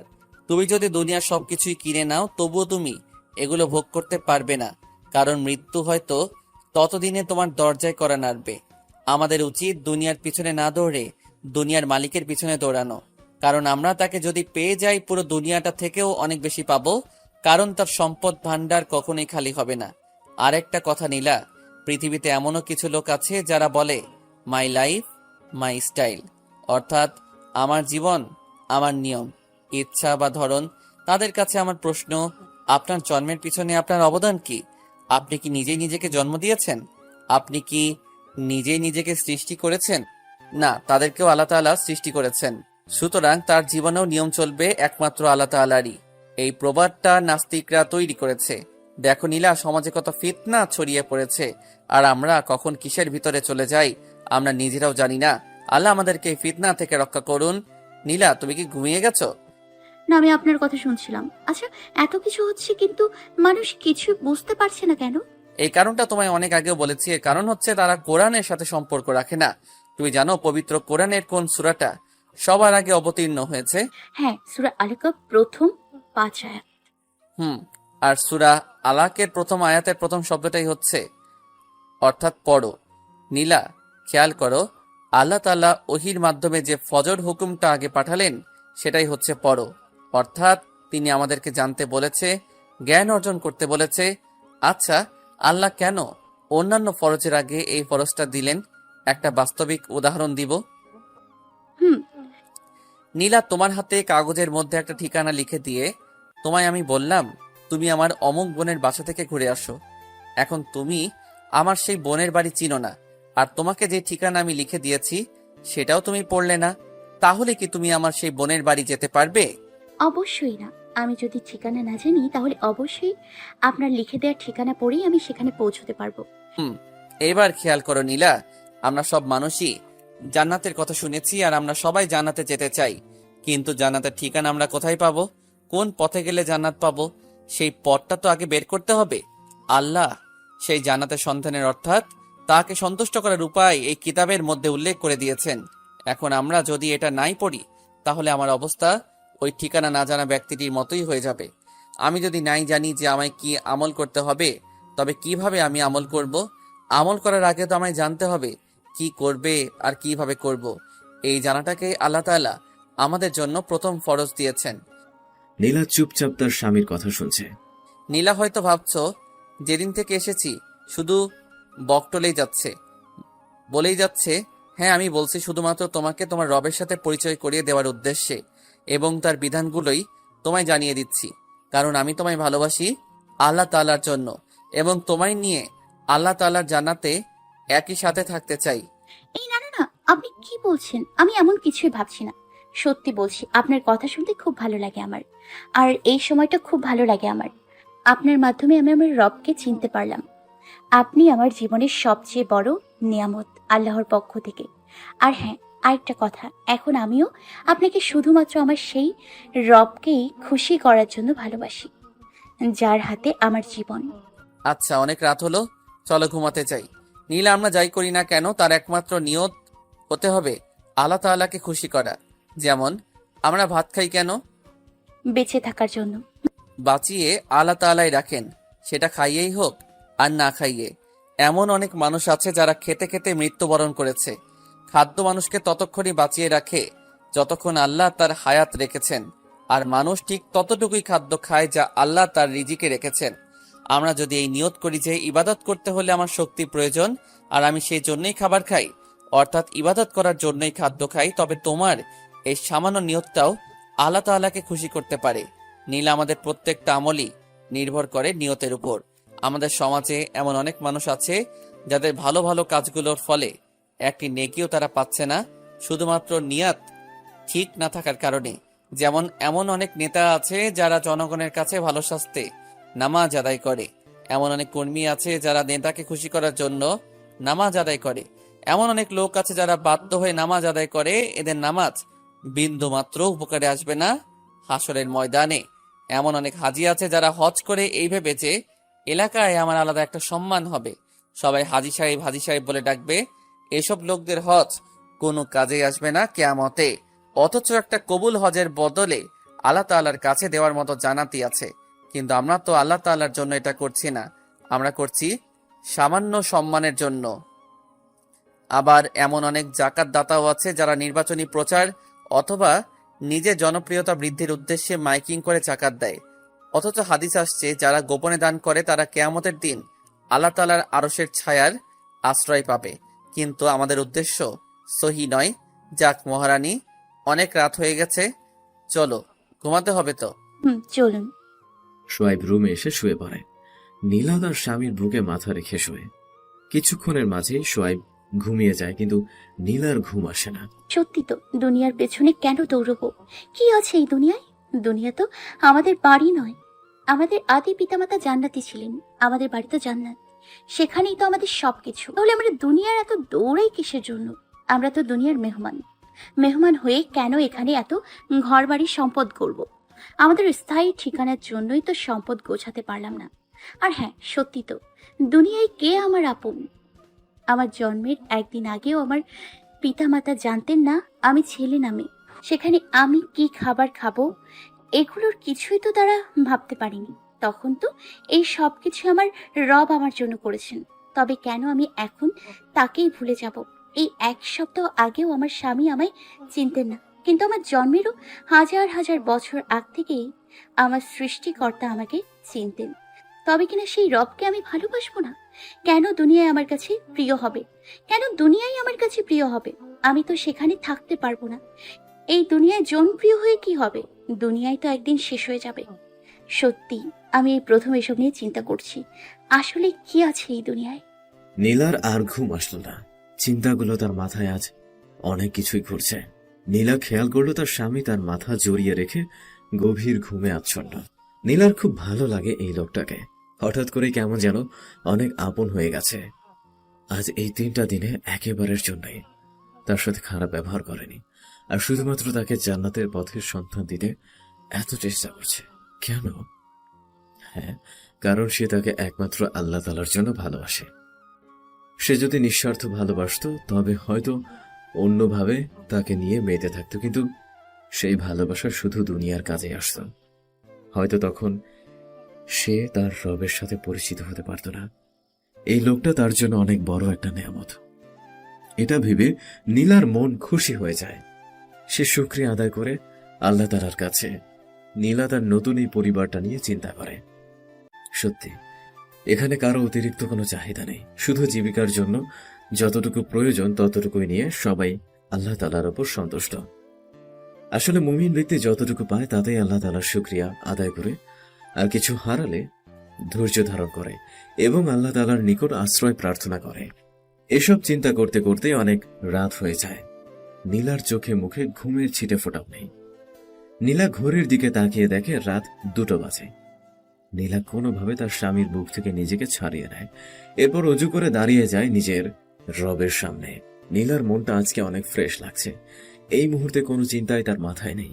তার মনে হচ্ছে সে যেন তার রবের ঠিক সামনেই দাঁড়িয়ে আছে, আর তার সেজদাগুলো তার রবের কুদরতি পায়ের ওপর পড়ছে। নীলার অজান্তেই তার চোখ দিয়ে অঝরে পানি পড়ছে। চিৎকার করে কাঁদতে ইচ্ছে হচ্ছে তার যেন মনে হচ্ছে অনেক দেরি করে ফেলেছে সে নিজের এবং তার রবের পরিচয়টা জানতে। নীলা নামাজ শেষে দুহাত তুলে তার প্রভুর কাছে নিজের সব অব্যক্ত কথাগুলো বলতে থাকে। নিজের পুরনো সব ভুলের জন্য ক্ষমা প্রার্থনা করে এবং মৃত্যুর আগ পর্যন্ত ঈমান নিয়ে বেঁচে থাকার তৌফিক চায়। নীলা খেয়াল করে তার স্বামী আজ এখনো পর্যন্ত ঘুম থেকে ওঠেনি। রাত ৩:৪২। নীলা নিজেই ডেকে তোলে তার স্বামীকে। নীলা ডাকায় আজ অনেক বেশি খুশি হয়ে সোহাইব, কেননা সে এমনটাই চাইছিল যে তার স্ত্রী তাকে যেন সবসময় জান্নাতের পথে ডাকে। সোহাইব ফ্রেশ হতে চলে যায়। ফিরে এসে নীলার কপালে চুমু খায়। জাজাকাল্লাহ খাইরন মহারানী, আমায় ডেকে দেওয়ার জন্য। আজ এত তাড়াতাড়ি উঠলে কিভাবে? আজ ঘুম আসছিল না, তাই ভাবলাম সময়টা নষ্ট না করে কাজে লাগাই। তুমি কি একটু ঘুমাওনি? না, ঘুম আসেনি। এইটা ঠিক না মহারানী। আপনি যদি একটু রাত নফল ইবাদত করে পরবর্তী দিনের ফরজ ইবাদত না করতে পারেন তাহলে তো হবে না। শুনো, ঘুম সবার জন্যই দরকার, কেননা এটা ঠিকমতো না হলে শরীর খারাপ করবে, আর এমনটা হলে অন্যান্য ইবাদতগুলোই সমস্যা হবে। কি করব, ঘুম আসছিল না তো। আচ্ছা ঠিক আছে মহারানী, চলুন নামাজ পড়ি। এরপর নীলা আবার তার স্বামীর সাথে নামাজ পড়তে থাকে। কিছুক্ষণ পর, মহারানী, আপনি ঘুমাবেন না? আমি কিন্তু শুয়ে পড়লাম। এই যে শুনুন না, আর তো কিছুক্ষণ বাকি ফজরের, এখন না ঘুমালে হয় না? সোহাইব মুচকি হেসে বলে, মহারানী, সকালে তো আমার অফিস আছে, আমাকে তো কাজে যেতে হবে। এখন যদি না ঘুমাই তাহলে ঠিকমতো কাজ করতে পারবো না। আল্লাহ তাআলা তো আমাকে 3 জনের দায়িত্ব দিয়েছেন এবং তাদের প্রয়োজন মেটানো আমার জন্য ফরজ করে দিয়েছেন। তার এখন তো একটু ঘুমাতেই হবে। নীলা, একটা জিনিস কি লক্ষ্য করেছো? বর্তমান নারীরা বলছে ইসলাম তাদেরকে অধিকার দেয়নি, তাই এখন তারা রাস্তায় নেমেছে সমান অধিকারের জন্য। নীলা, জানো নারীদের জান্নাতে যাওয়ার জন্য 4টা আমলই যথেষ্ট। 1, 5 ওয়াক্ত নামাজ, 2, রমজান মাসে রোজা, 3, পরিপূর্ণ পর্দা, 4, স্বামীর আদেশ মানা। স্বামীর আদেশ অবশ্যই শরিয়াতের বিপরীত হলে তা ত্যাগ করতে হবে। আর যাদের স্বামী নেই বা তালাক প্রাপ্ত তাদের জন্য পিতা মাতা ভালো আদেশ মেনে চলা। শুধু এই 4টা আমলই যথেষ্ট। হ্যাঁ, এটা সত্য যে ইসলাম নারীদেরকে পুরুষদের অধীনে রেখেছে, তার মানে এই নয় যে ইসলাম নারীদের ছোট করেছে। পুরুষদেরকে সামনে রেখে ইসলাম নারীদের নিরাপত্তার ব্যবস্থা করেছে। আর তুমি কি একথা জানো যে যারা অধীনস্থ থাকে কিয়ামতে তাদের হিসাব সহজ হয়? যেমন তোমরা আমার অধীনে এখন যদি তোমরা কোনো ভুল করো আর আমি যদি তা শুধরে না দিই, তবে কিয়ামতে সেই ভুলটার বিনিময়ে শাস্তি আমাকেও পেতে হবে। কিন্তু অধীনস্থদের ক্ষেত্রে এমনটা হবে না। যেমন উদাহরণ, একটি কোম্পানিতে যদি কোনো শ্রমিক কাজে ভুল করে এবং এর ফলে কোম্পানির ক্ষতি হয়, তবে কোম্পানির মালিক এসে কিন্তু ওই শ্রমিককে ধরে না, ধরে ওই লোকটাকে যার আন্ডারে ওই শ্রমিকটা কাজ করে। কিন্তু যদি ওই লোকটা কোনো ভুল করে তার জন্য তার আন্ডারের কোনো শ্রমিকের জবাব দিতে হয় না। অধীনস্থদের অনেক সুবিধা নিলা, কিয়ামতে তাদের হিসাব অনেক সহজ হয়। আসলে আমরা যদি শুধু দুনিয়ার কথাই চিন্তা করি, আমরা যদি ভাবি যে দুনিয়ায় সব, আমাদের নীতি যদি হয় নগদে যা পাও হাত পেতে নাও, বাকির খাতা না হয় শূন্যই থাক, তবে ইসলামের একটি নিয়মও আমাদের কাছে মূল্যবান মনে হবে না। কেননা প্রত্যেক মুমিন ব্যক্তি জানে দুনিয়া থেকে আখিরাত অনেক উত্তম, তাই প্রত্যেক মুমিনই চায় দুনিয়া দিয়ে আখিরাত ক্রয় করতে। এরপর সোহাইব নীলাকে আরো অনেক কিছুই বুঝিয়ে বলল। এর মধ্যেই ফজরের আজান হয়ে গেল। আজানের সময় তারা আজানের জবাব দিয়ে দিল। নীলা এই বিষয়টা অনেক আগেই তার স্বামীর কাছ থেকে জেনে নিয়েছে। সে এটাও জেনেছে যে ব্যক্তি আজানের উত্তর দেয় এবং আজান শেষ হলে আজানের দোয়া পড়ে, হাসরের দিন ওই ব্যক্তির জন্য সুপারিশ করা আমাদের রাসূল সাল্লাল্লাহু আলাইহি ওয়াসাল্লামের জন্য ওয়াজিব হয়ে যায়। সরি, কেন? আপনাকে ঘুমোতে দিলাম না তাই। আরে মহারানী, আমি কিছু মনে করিনি। তুমি কিছু জানতে চাইলে আমার ভালো লাগে, সত্যি বলছি। সকালে তো আপনাকে অফিসে যেতে হবে। সমস্যা হবে না মহারানী, কাল হাফ ডে। নীলা তবুও মন খারাপ করে বসে থাকে। সোহাইব নীলার মন খারাপ দেখে নীলার কপালে চুমু খেয়ে বলে, আমার রানীটা এখনো মন খারাপ করে বসে আছে। বললাম তো কোনো সমস্যা নেই, তুমি গিয়ে একটু দেখে আসো মা বাবা ঘুম থেকে উঠেছে কিনা। নীলা চলে গেল তার মা বাবার রুমের দিকে। সোহাইব মুচকি হেসে ভাবতে থাকে নীলার কথা। সোহাইব চেয়েছিল একজন দিনদার হাফেজা মেয়েকে বিয়ে করতে। সে আল্লাহর কাছে দোয়া করত যেন তার স্ত্রী একজন দিনদার নারী হয়। কিন্তু যখন শুনেছিল তার বাবা তার বিয়ে ঠিক করে ফেলেছে এবং মেয়ে মডার্ন, তখন খুব খারাপ হয়েছিল। শোয়েব আল্লাহ তাআলার উপর ভরসা করত। তারপর সে চিন্তা করল নিজের স্ত্রীকে সে নিজে চেষ্টা করে দিনের পথে আনবে। মাশাআল্লাহ, নীলার এখন বেশ অনেকটাই পরিবর্তন দেখা যায়। এটা আল্লাহ তাআলার ইচ্ছা ছাড়া কখনোই সম্ভব ছিল না, কারণ আল্লাহ তাআলাই হেদায়েত দান করার ক্ষমতা রাখেন। বাবা মা উঠেছেন, আপনি কি সুন্নত নামাজ পড়বেন না? হ্যাঁ, পড়বো, চলো। এরপর শোয়েব আর নীলা ফজরের সুন্নত নামাজ আদায় করে নিল। এরপর তারা দুজনে আরো কিছু কথা বলল নিজেদের মধ্যে। এরপর শোয়েব তার বাবার সাথে মসজিদের দিকে হাঁটে। নীলা বাড়িতে তার মায়ের সাথে ফরজ নামাজ আদায় করে কিছুক্ষণ কোরআন পড়ে দুজনেই।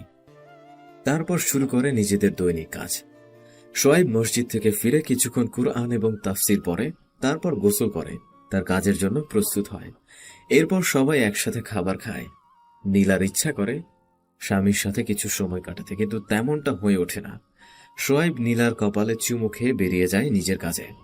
নীলা ঘরের কাজগুলো গুছিয়ে বাড়ির পেছনে বাগানটার একটু পরিচর্যা করে। তারপর সে তার বাবা মাকে কিছুটা সময় দেয়। তবুও নীলার হাতে কিছুটা সময় থেকেই যায়। নীলা কি করবে খুঁজে পায় না। হঠাৎ তার স্বামীর কথা মনে পড়ে। নীলা অজু করে নিজের রুমে গেল। স্বামীর রাখা বইয়ের তাকটি থেকে নীলা একটা তাফসিরের বই নিল। নীলা চিন্তা করলো কোন সূরাটা আগে দেখবে। তখনই তার মনে পড়ল সূরা আসরের কথা। নীলা খেয়াল করছে তার স্বামী যখনই একটু চিন্তিত হয়ে যায় তখনই সে এই সূরাটা পড়ে। নীলার জানতে ইচ্ছে হলো আসলে আল্লাহ আমাদের এই সূরার মাধ্যমে কি বলতে চাইছেন। নীলা প্রথম আয়াতটি পড়ার পর তার অর্থ দেখে অবাক হয়ে যায়। সূরাটির প্রথম আয়াতে আল্লাহ তাআলা কালের কসম করেছেন। নীলা অবাক হয়ে যায়, এমন কি গুরুত্বপূর্ণ কথা হতে পারে যে আল্লাহ তাআলা কসম করলেন। নীলা দ্বিতীয় আয়াতটি দেখে আরো বেশি অবাক হয়। এখানে আল্লাহ বলেছেন নিশ্চয়ই মানুষ ক্ষতির মধ্যে আছে। নীলা তাফসির পড়ে জানতে পারল এই আয়াতটির গভীরতা।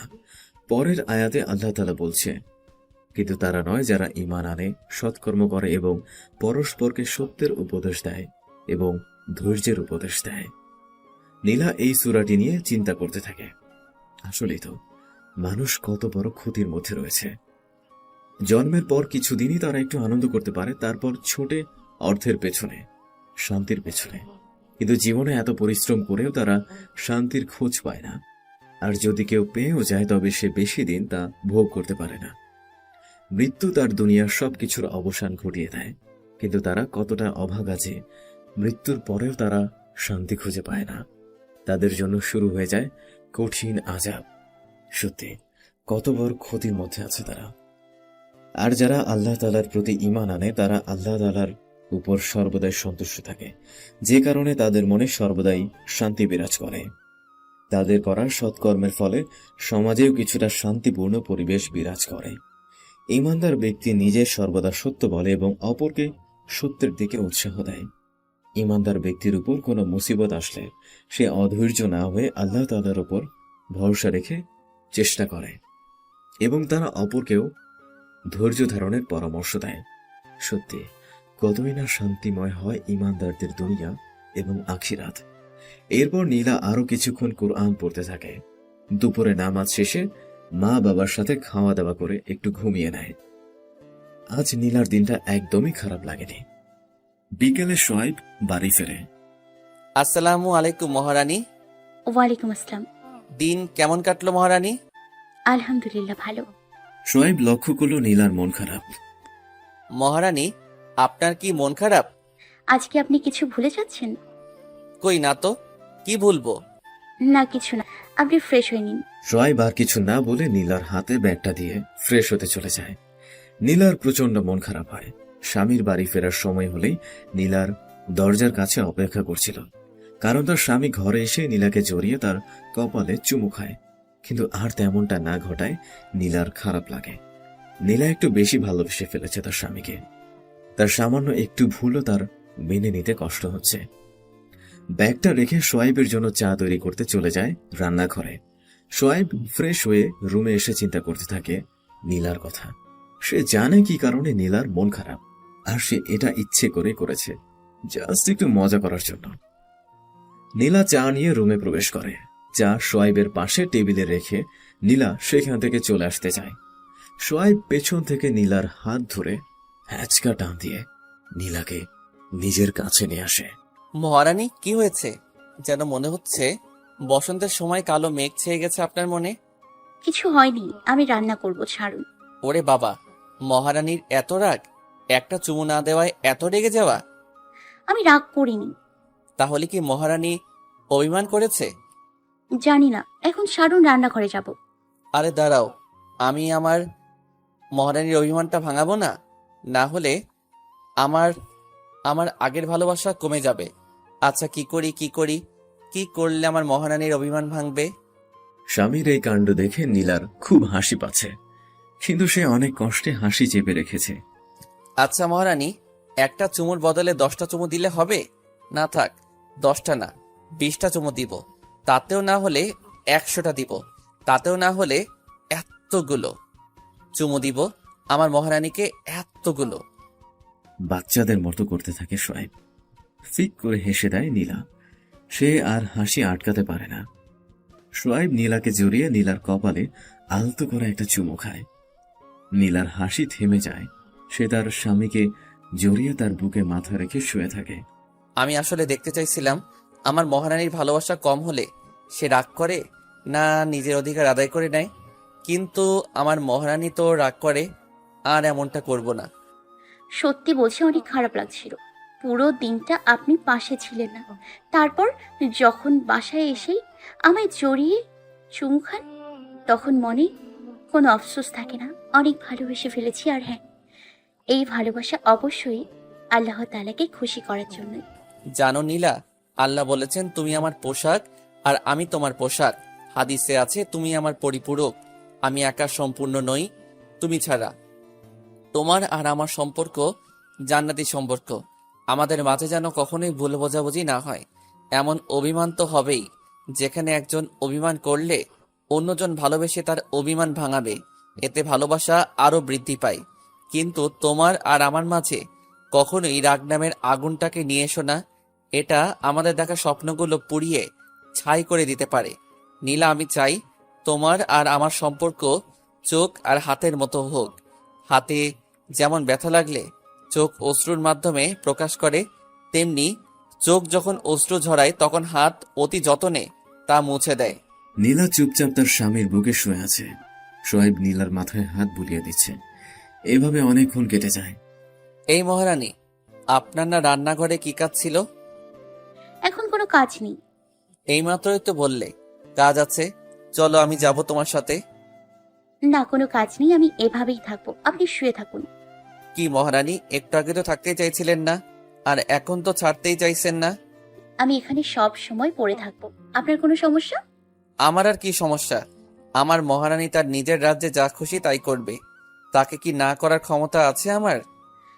আপনি আমার রাজ্য, আমি এখানে যা খুশি তাই করব।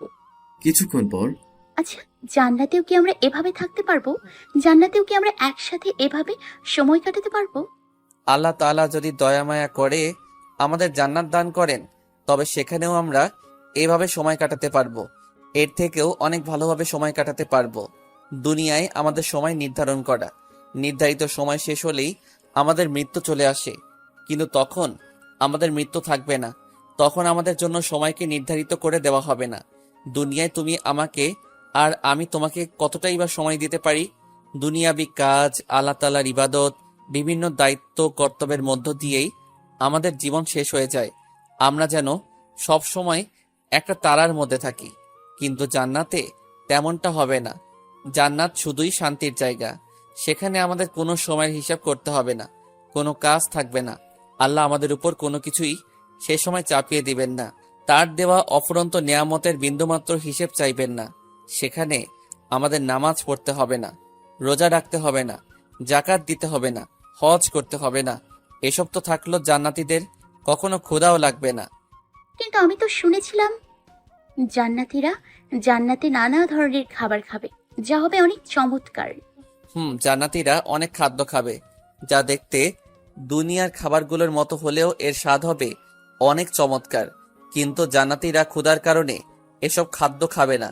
তারা এসব খাদ্য আহারের মাধ্যমে বিলাসিতা করবে, শুধুমাত্র আনন্দ ভোগ করার জন্য তারা খাবার গ্রহণ করবে।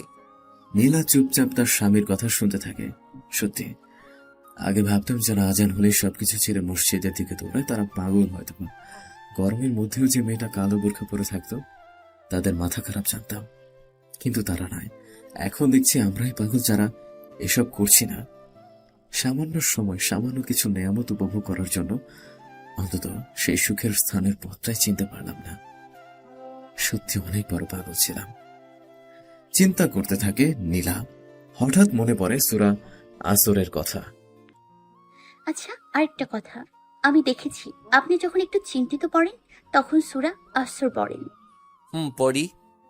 তুমি সূরা আসরের তাফসির পড়েছো? তাফসির পড়ে কি বলেছে এই সূরায়? হ্যাঁ, তাফসীর পড়েছি, কিন্তু তবু আপনি বলুন না, আপনার কাছে থেকে শুনতে ভালো লাগে। ঠিক আছে মহারানী, শুনুন। আল্লাহ তাআলার পক্ষ থেকে আমাদের হেদায়েতের জন্য নাজিল হওয়া এই কোরআনের সব জায়গায় আমাদের জন্য হেদায়েতের পথ নির্দেশ করা হয়েছে। সূরা আসর পবিত্র কোরআনের ক্ষুদ্রতম সূরাগুলোর মধ্যে একটি। সূরাটি আকারে ছোট হলেও এর মধ্যে ব্যাপক তথ্য লুকিয়ে আছে।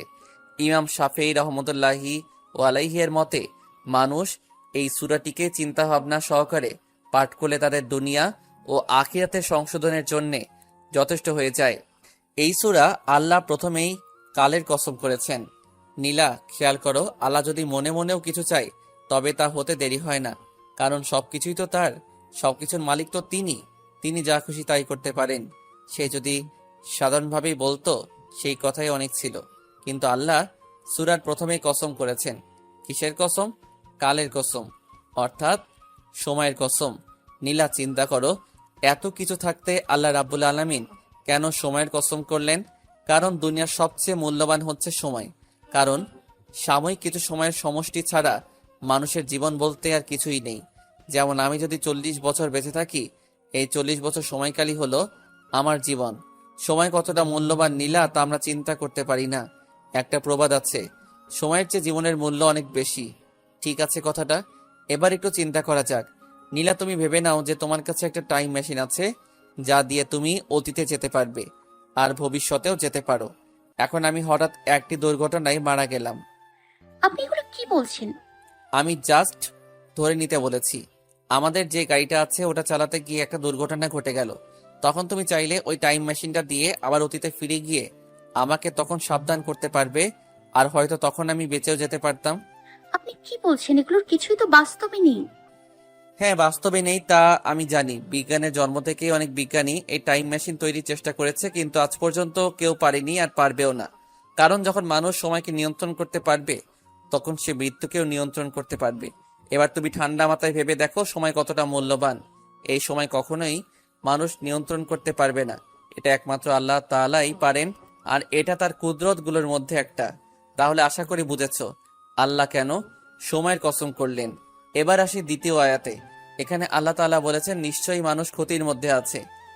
এখানে মানুষ দ্বারা আল্লাহ সমস্ত মানুষদের বুঝিয়েছে শুধুমাত্র 4 শ্রেণীর মানুষ বাদে। এই 4 শ্রেণীর কথা আল্লাহ পরবর্তী আয়াতে উল্লেখ করেছেন। উক্ত 4 শ্রেণী বাদে আর সবাই ক্ষতির মধ্যে রয়েছে। কেন রয়েছে তারা ক্ষতির মধ্যে? আসো একটু চিন্তা করে দেখি। মানুষ মুসলমান হয়ে জন্মগ্রহণ করে, কিন্তু কিছু কিছু ক্ষেত্রে তাদের পিতা মাতার কারণে তারা অন্য ধর্মে ধর্মান্তর হয়ে যায়। আর বাকি যারা তারা জন্মগত মুসলমান হয়ে সন্তুষ্ট, তারা নিজেদের কর্ম দ্বারা মুসলমান হতে চায় না।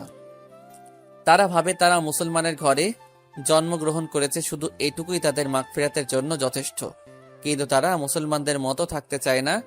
মানুষ এখন তার সৃষ্টিকর্তাকে খোঁজে না। মানুষের চিন্তা তাদের জন্যের পিছনে শুধুই তাদের মাতা পিতার হাত রয়েছে। মানুষ এখন বলতে গেলে মনেই করে না যে কেউ তাদের সৃষ্টি করেছেন। তাদের ধারণা তারা হচ্ছে তাদের অভিভাবকদের শারীরিক সম্পর্কের ফসল, কিন্তু তারা ভাবে না যে মায়ের গর্ভে কে তাকে এত সুন্দর করে সৃষ্টি করেছেন। অনেক মহিলার তো গর্ভপাত হয়ে যায়, কিন্তু সেই মানুষগুলো এগুলো চিন্তাই করে না যে আল্লাহ এখনো তাদেরকে রিজিক দিয়ে নিয়ামত দিয়ে বাঁচিয়ে রেখেছেন। তারপর সে যখন দুনিয়ায় আসলো তখন সে দৌড়াতে লাগলো দুনিয়ার পিছনে। তারা এটা খেয়ালও করে না যে তারা দুনিয়ার দিকে নয়, নিজের কবরের দিকে দৌড় শুরু করেছে। একটা একটা করে দিন পার হচ্ছে, আর একটা একটা দিন করে মৃত্যু আমাদের নিকটে আসছে। এই দুনিয়ার পিছনে দৌড়েই আমরা আমাদের মূল্যবান সময়টুকু নষ্ট করে দিচ্ছি। দুনিয়ায় আমরা কোনো কিছুই অর্জন করতে পারবো না, বা আমরা যাই অর্জন করি তা ভোগ করতে পারবো না, কারণ আমাদের নির্ধারিত সময় শেষ হয়ে যায়। আর যখন আমাদের সেই সময়টুকু শেষ হয়ে যায়, তখন মনে পড়ে, হায় কত বড় ভুলের মধ্যেই না ছিলাম আমি। কিন্তু তখন আমাদের এই প্রতিক্রিয়াটা কোনো কাজেই আসবে না, কারণ আমাদের সময় ততক্ষণে শেষ। আমাদের উচিত ছিল এই সময়টুকু দিয়েই আমাদের রবের ঠিকানা খোঁজা। নীলা, এবার বুঝে নাও আল্লাহ প্রথম আয়াতে কেন কালের অর্থাৎ সময়ের কসম করলেন, কারণ আমরা এই মূল্যবান সময়টা নষ্ট করেই ক্ষতির মধ্যে পড়ে আছি। এবার আসি তৃতীয় আয়াতে। এই আয়াতে আল্লাহ তাআলা বলেছেন, কিন্তু তারা নয় যারা ঈমান আনে ও সৎকর্ম করে এবং পরস্পরকে সত্যের উপদেশ দেয় আর পরস্পরকে ধৈর্য ধারণের উপদেশ দেয়। অর্থাৎ এই আয়াতে আল্লাহ তাআলা ওই সমস্ত মানুষদের কথা উল্লেখ করেছেন যারা ক্ষতির হাত থেকে মুক্ত। প্রথমে কারা? যারা ঈমান আনে, অর্থাৎ যারা নিজের রবকে খুঁজে পায় এবং বিশ্বাস স্থাপন করে। দ্বিতীয়, যারা ঈমান আনার পরে সৎকর্ম করে, অর্থাৎ আল্লাহ তাআলার দেওয়া দুনিয়ার এই নির্ধারিত সময়টুকু তারা আল্লাহর সন্তুষ্টি অর্জনের উদ্দেশ্যে ব্যয় করে। তৃতীয়, যারা একে অপরকে সত্যের উপদেশ দেয়। উপদেশ দিতে গেলে আগে নিজেকে ঠিক করতে হয়, অর্থাৎ যে ব্যক্তি সত্যের উপদেশ দেবে তাকে আগে নিজেকে সত্যের পথে আনতে হবে, তবেই সে এই তৃতীয় শ্রেণীর ব্যক্তিদের মধ্যে থাকবে। চতুর্থ, যারা ধৈর্য ধারণের উপদেশ দেয়। আমি আগে বলেছি, উপদেশ দিতে হলে আগে সেই বিষয়টা নিজের মধ্যে থাকতে হবে। আর আল্লাহ তাআলা ধৈর্যের কথা কেন বললেন? কারণ আল্লাহ তাআলা যখন কাউকে ভালোবাসেন বা কেউ যখন বলে, হে আল্লাহ আমি তোমার উপর ঈমান আনলাম, তখন আল্লাহ তার উপর অনেক বড় বড় বিপদ চাপিয়ে তাদের পরীক্ষা করে। যাদের ঈমান দুর্বল তারা ঈমান হারিয়ে বেঈমান হয়ে যায়, কিন্তু যারা ধৈর্য ধারণ করে এবং উক্ত বিপদ থেকে আল্লাহ তাআলার কাছে আশ্রয় প্রার্থনা করে, একমাত্র সেই ব্যক্তি সফল। তাই যারা নিজেদের ক্ষতির হাত থেকে রক্ষা করতে চায় তারা যেন নিজে ধৈর্য ধারণ করে এবং অপরকেও ধৈর্য ধারণের উপদেশ দেয়। আচ্ছা নীলা, বলতো আল্লাহ ধৈর্য ধরতে কেন বললেন? মুমিনদের তো তিনি ভালোবাসেন, তবু কেন ধৈর্য ধারণের কথা বললেন? কারণ আল্লাহ তাআলা পবিত্র কোরআনে উল্লেখ করেছেন, মানুষ কি মনে করে যে ঈমান এনেছি এ কথা বললেই তাদের পরীক্ষা না করে ছেড়ে দেওয়া হবে? অর্থাৎ আমি ঈমান এনেছি এ কথা বলার পর আল্লাহ আমায় ঈমানদার বলে মেনে নিবেন না, তিনি আমাদের পরীক্ষা করবেন। তিনি আমাদের জান মালে বিপদ আপদ দিয়ে এবং অন্যান্য সমস্যা দিয়ে আমাদের পরীক্ষা করবেন, যাতে প্রমাণ হয় আমরা মুমিন না কাফির। আচ্ছা, আল্লাহ তো মনের খবর রাখেন, তাহলে কেন পরীক্ষা দরকার? শোনো, আল্লাহ আমাদের মনের কথা জানেন এবং তিনি এটাও জানেন পরীক্ষা দিলে আমরা কাফির হয়ে যাব নাকি ঈমান নিয়ে টিকে থাকতে পারবো। আল্লাহ পরীক্ষা করবেন যাতে আমরা নিজেরা বুঝতে পারি আমরা এখনো মুমিন না কাফির। আল্লাহ যদি পরীক্ষা না করে কিয়ামতের দিন বলে যাও তুমি কাফির, জাহান্নামে যাও, তখন সেই ব্যক্তি বলতো, হে আল্লাহ আমি তো আপনার উপর ঈমান এনেছিলাম।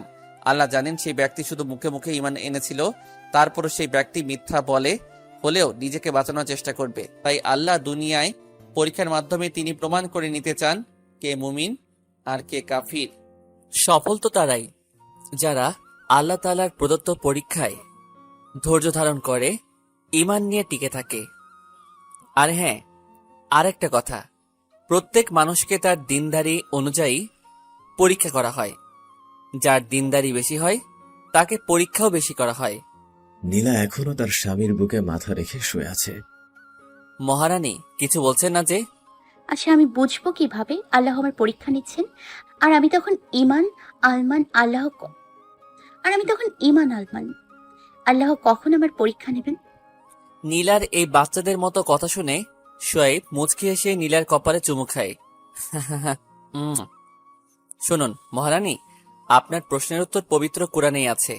আর আপনি জানতে চাইলেন আপনার পরীক্ষা কখন শুরু হবে। কোরআন বলছে আপনার পরীক্ষা অনেক আগে শুরু হয়ে গেছে। আল্লাহ তাআলা বলেন, জমিনে যা কিছু আছে এগুলোকে জমিনের অলংকার বানিয়ে দিয়েছি, যেন এই লোকগুলো পরীক্ষা করিতে পারি যে ইহাদের মধ্যে উত্তম আমলকারী কাহারা। নীলা, আয়াতটার দিকে লক্ষ্য করো, তাহলে বুঝতে পারবে তোমার পরীক্ষা কবে শুরু হবে বা হয়েছে। আল্লাহ তাআলা বলেছে তিনি জমিন সাজিয়েছেন এটা দেখতে যে কোনো ব্যক্তি নেক আমল করে। অর্থাৎ নীলা, একটু খেয়াল করলে বুঝতে পারবে আল্লাহ যেই দিন তোমায় দুনিয়ায় পাঠিয়েছেন সেই দিনই এই পরীক্ষাটার প্রস্তুতি তোমার জন্য শুরু হয়েছিল।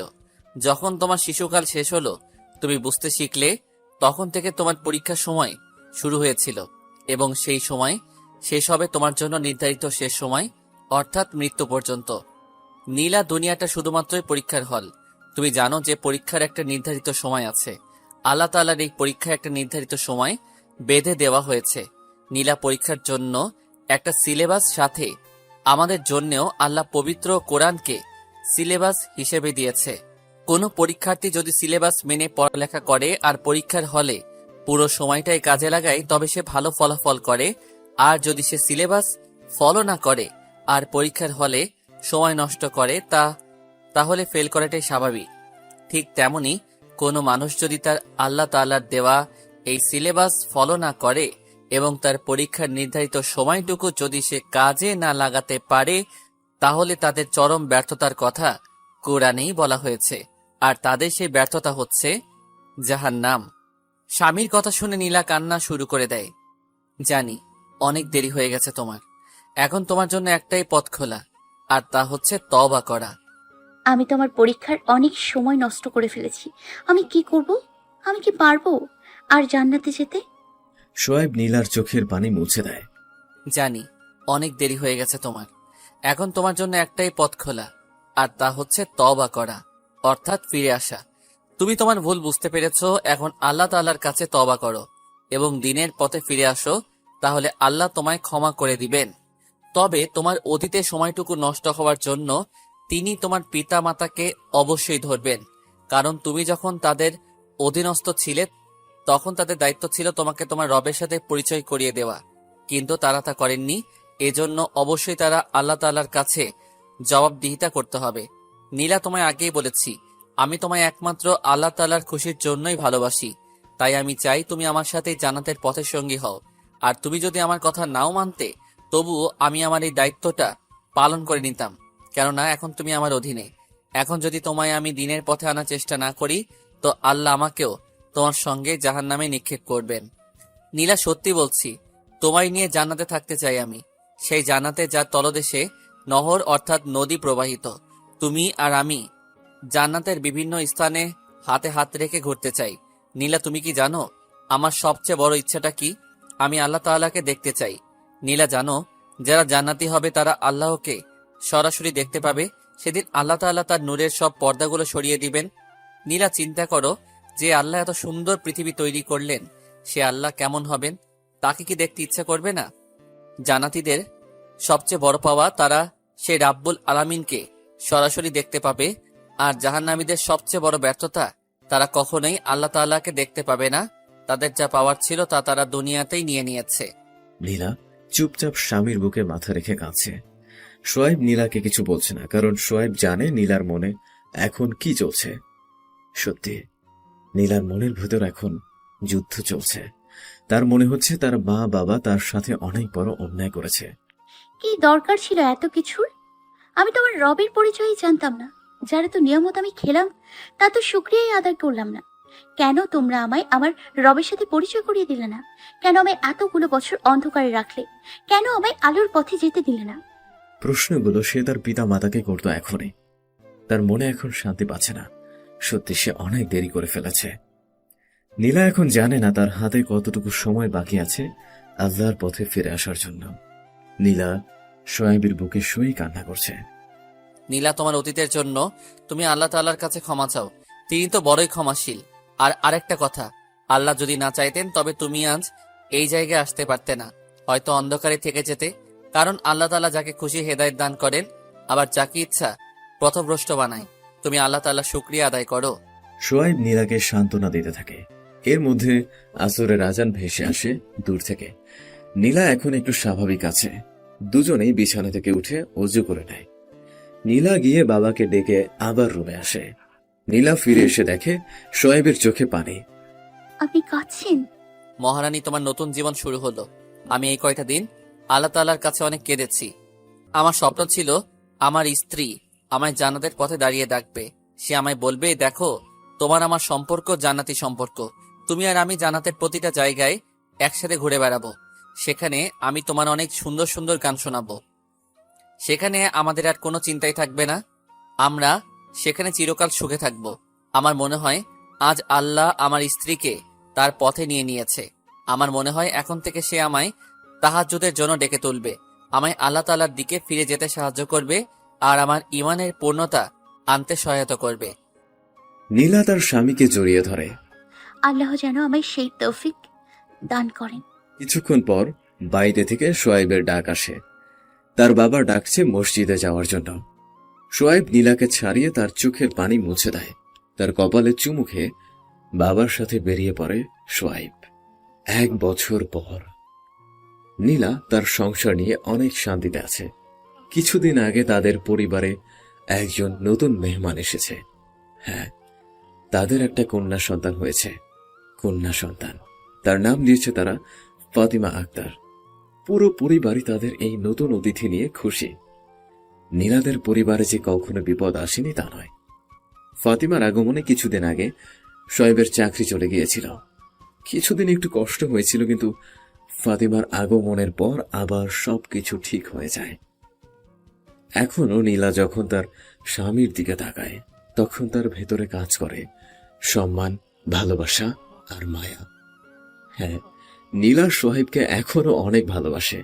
সোহাইবও নীলাকে ভালোবাসে এবং তাদের ভালোবাসা কখনোই নষ্ট হবে না, কেননা তারা একে অপরকে শুধুমাত্র আল্লাহর সন্তুষ্টির জন্য ভালোবাসে।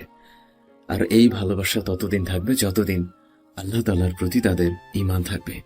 এটাই তো ভালোবাসা, যা জান্নাতেও একে অপরের প্রতি থাকবে।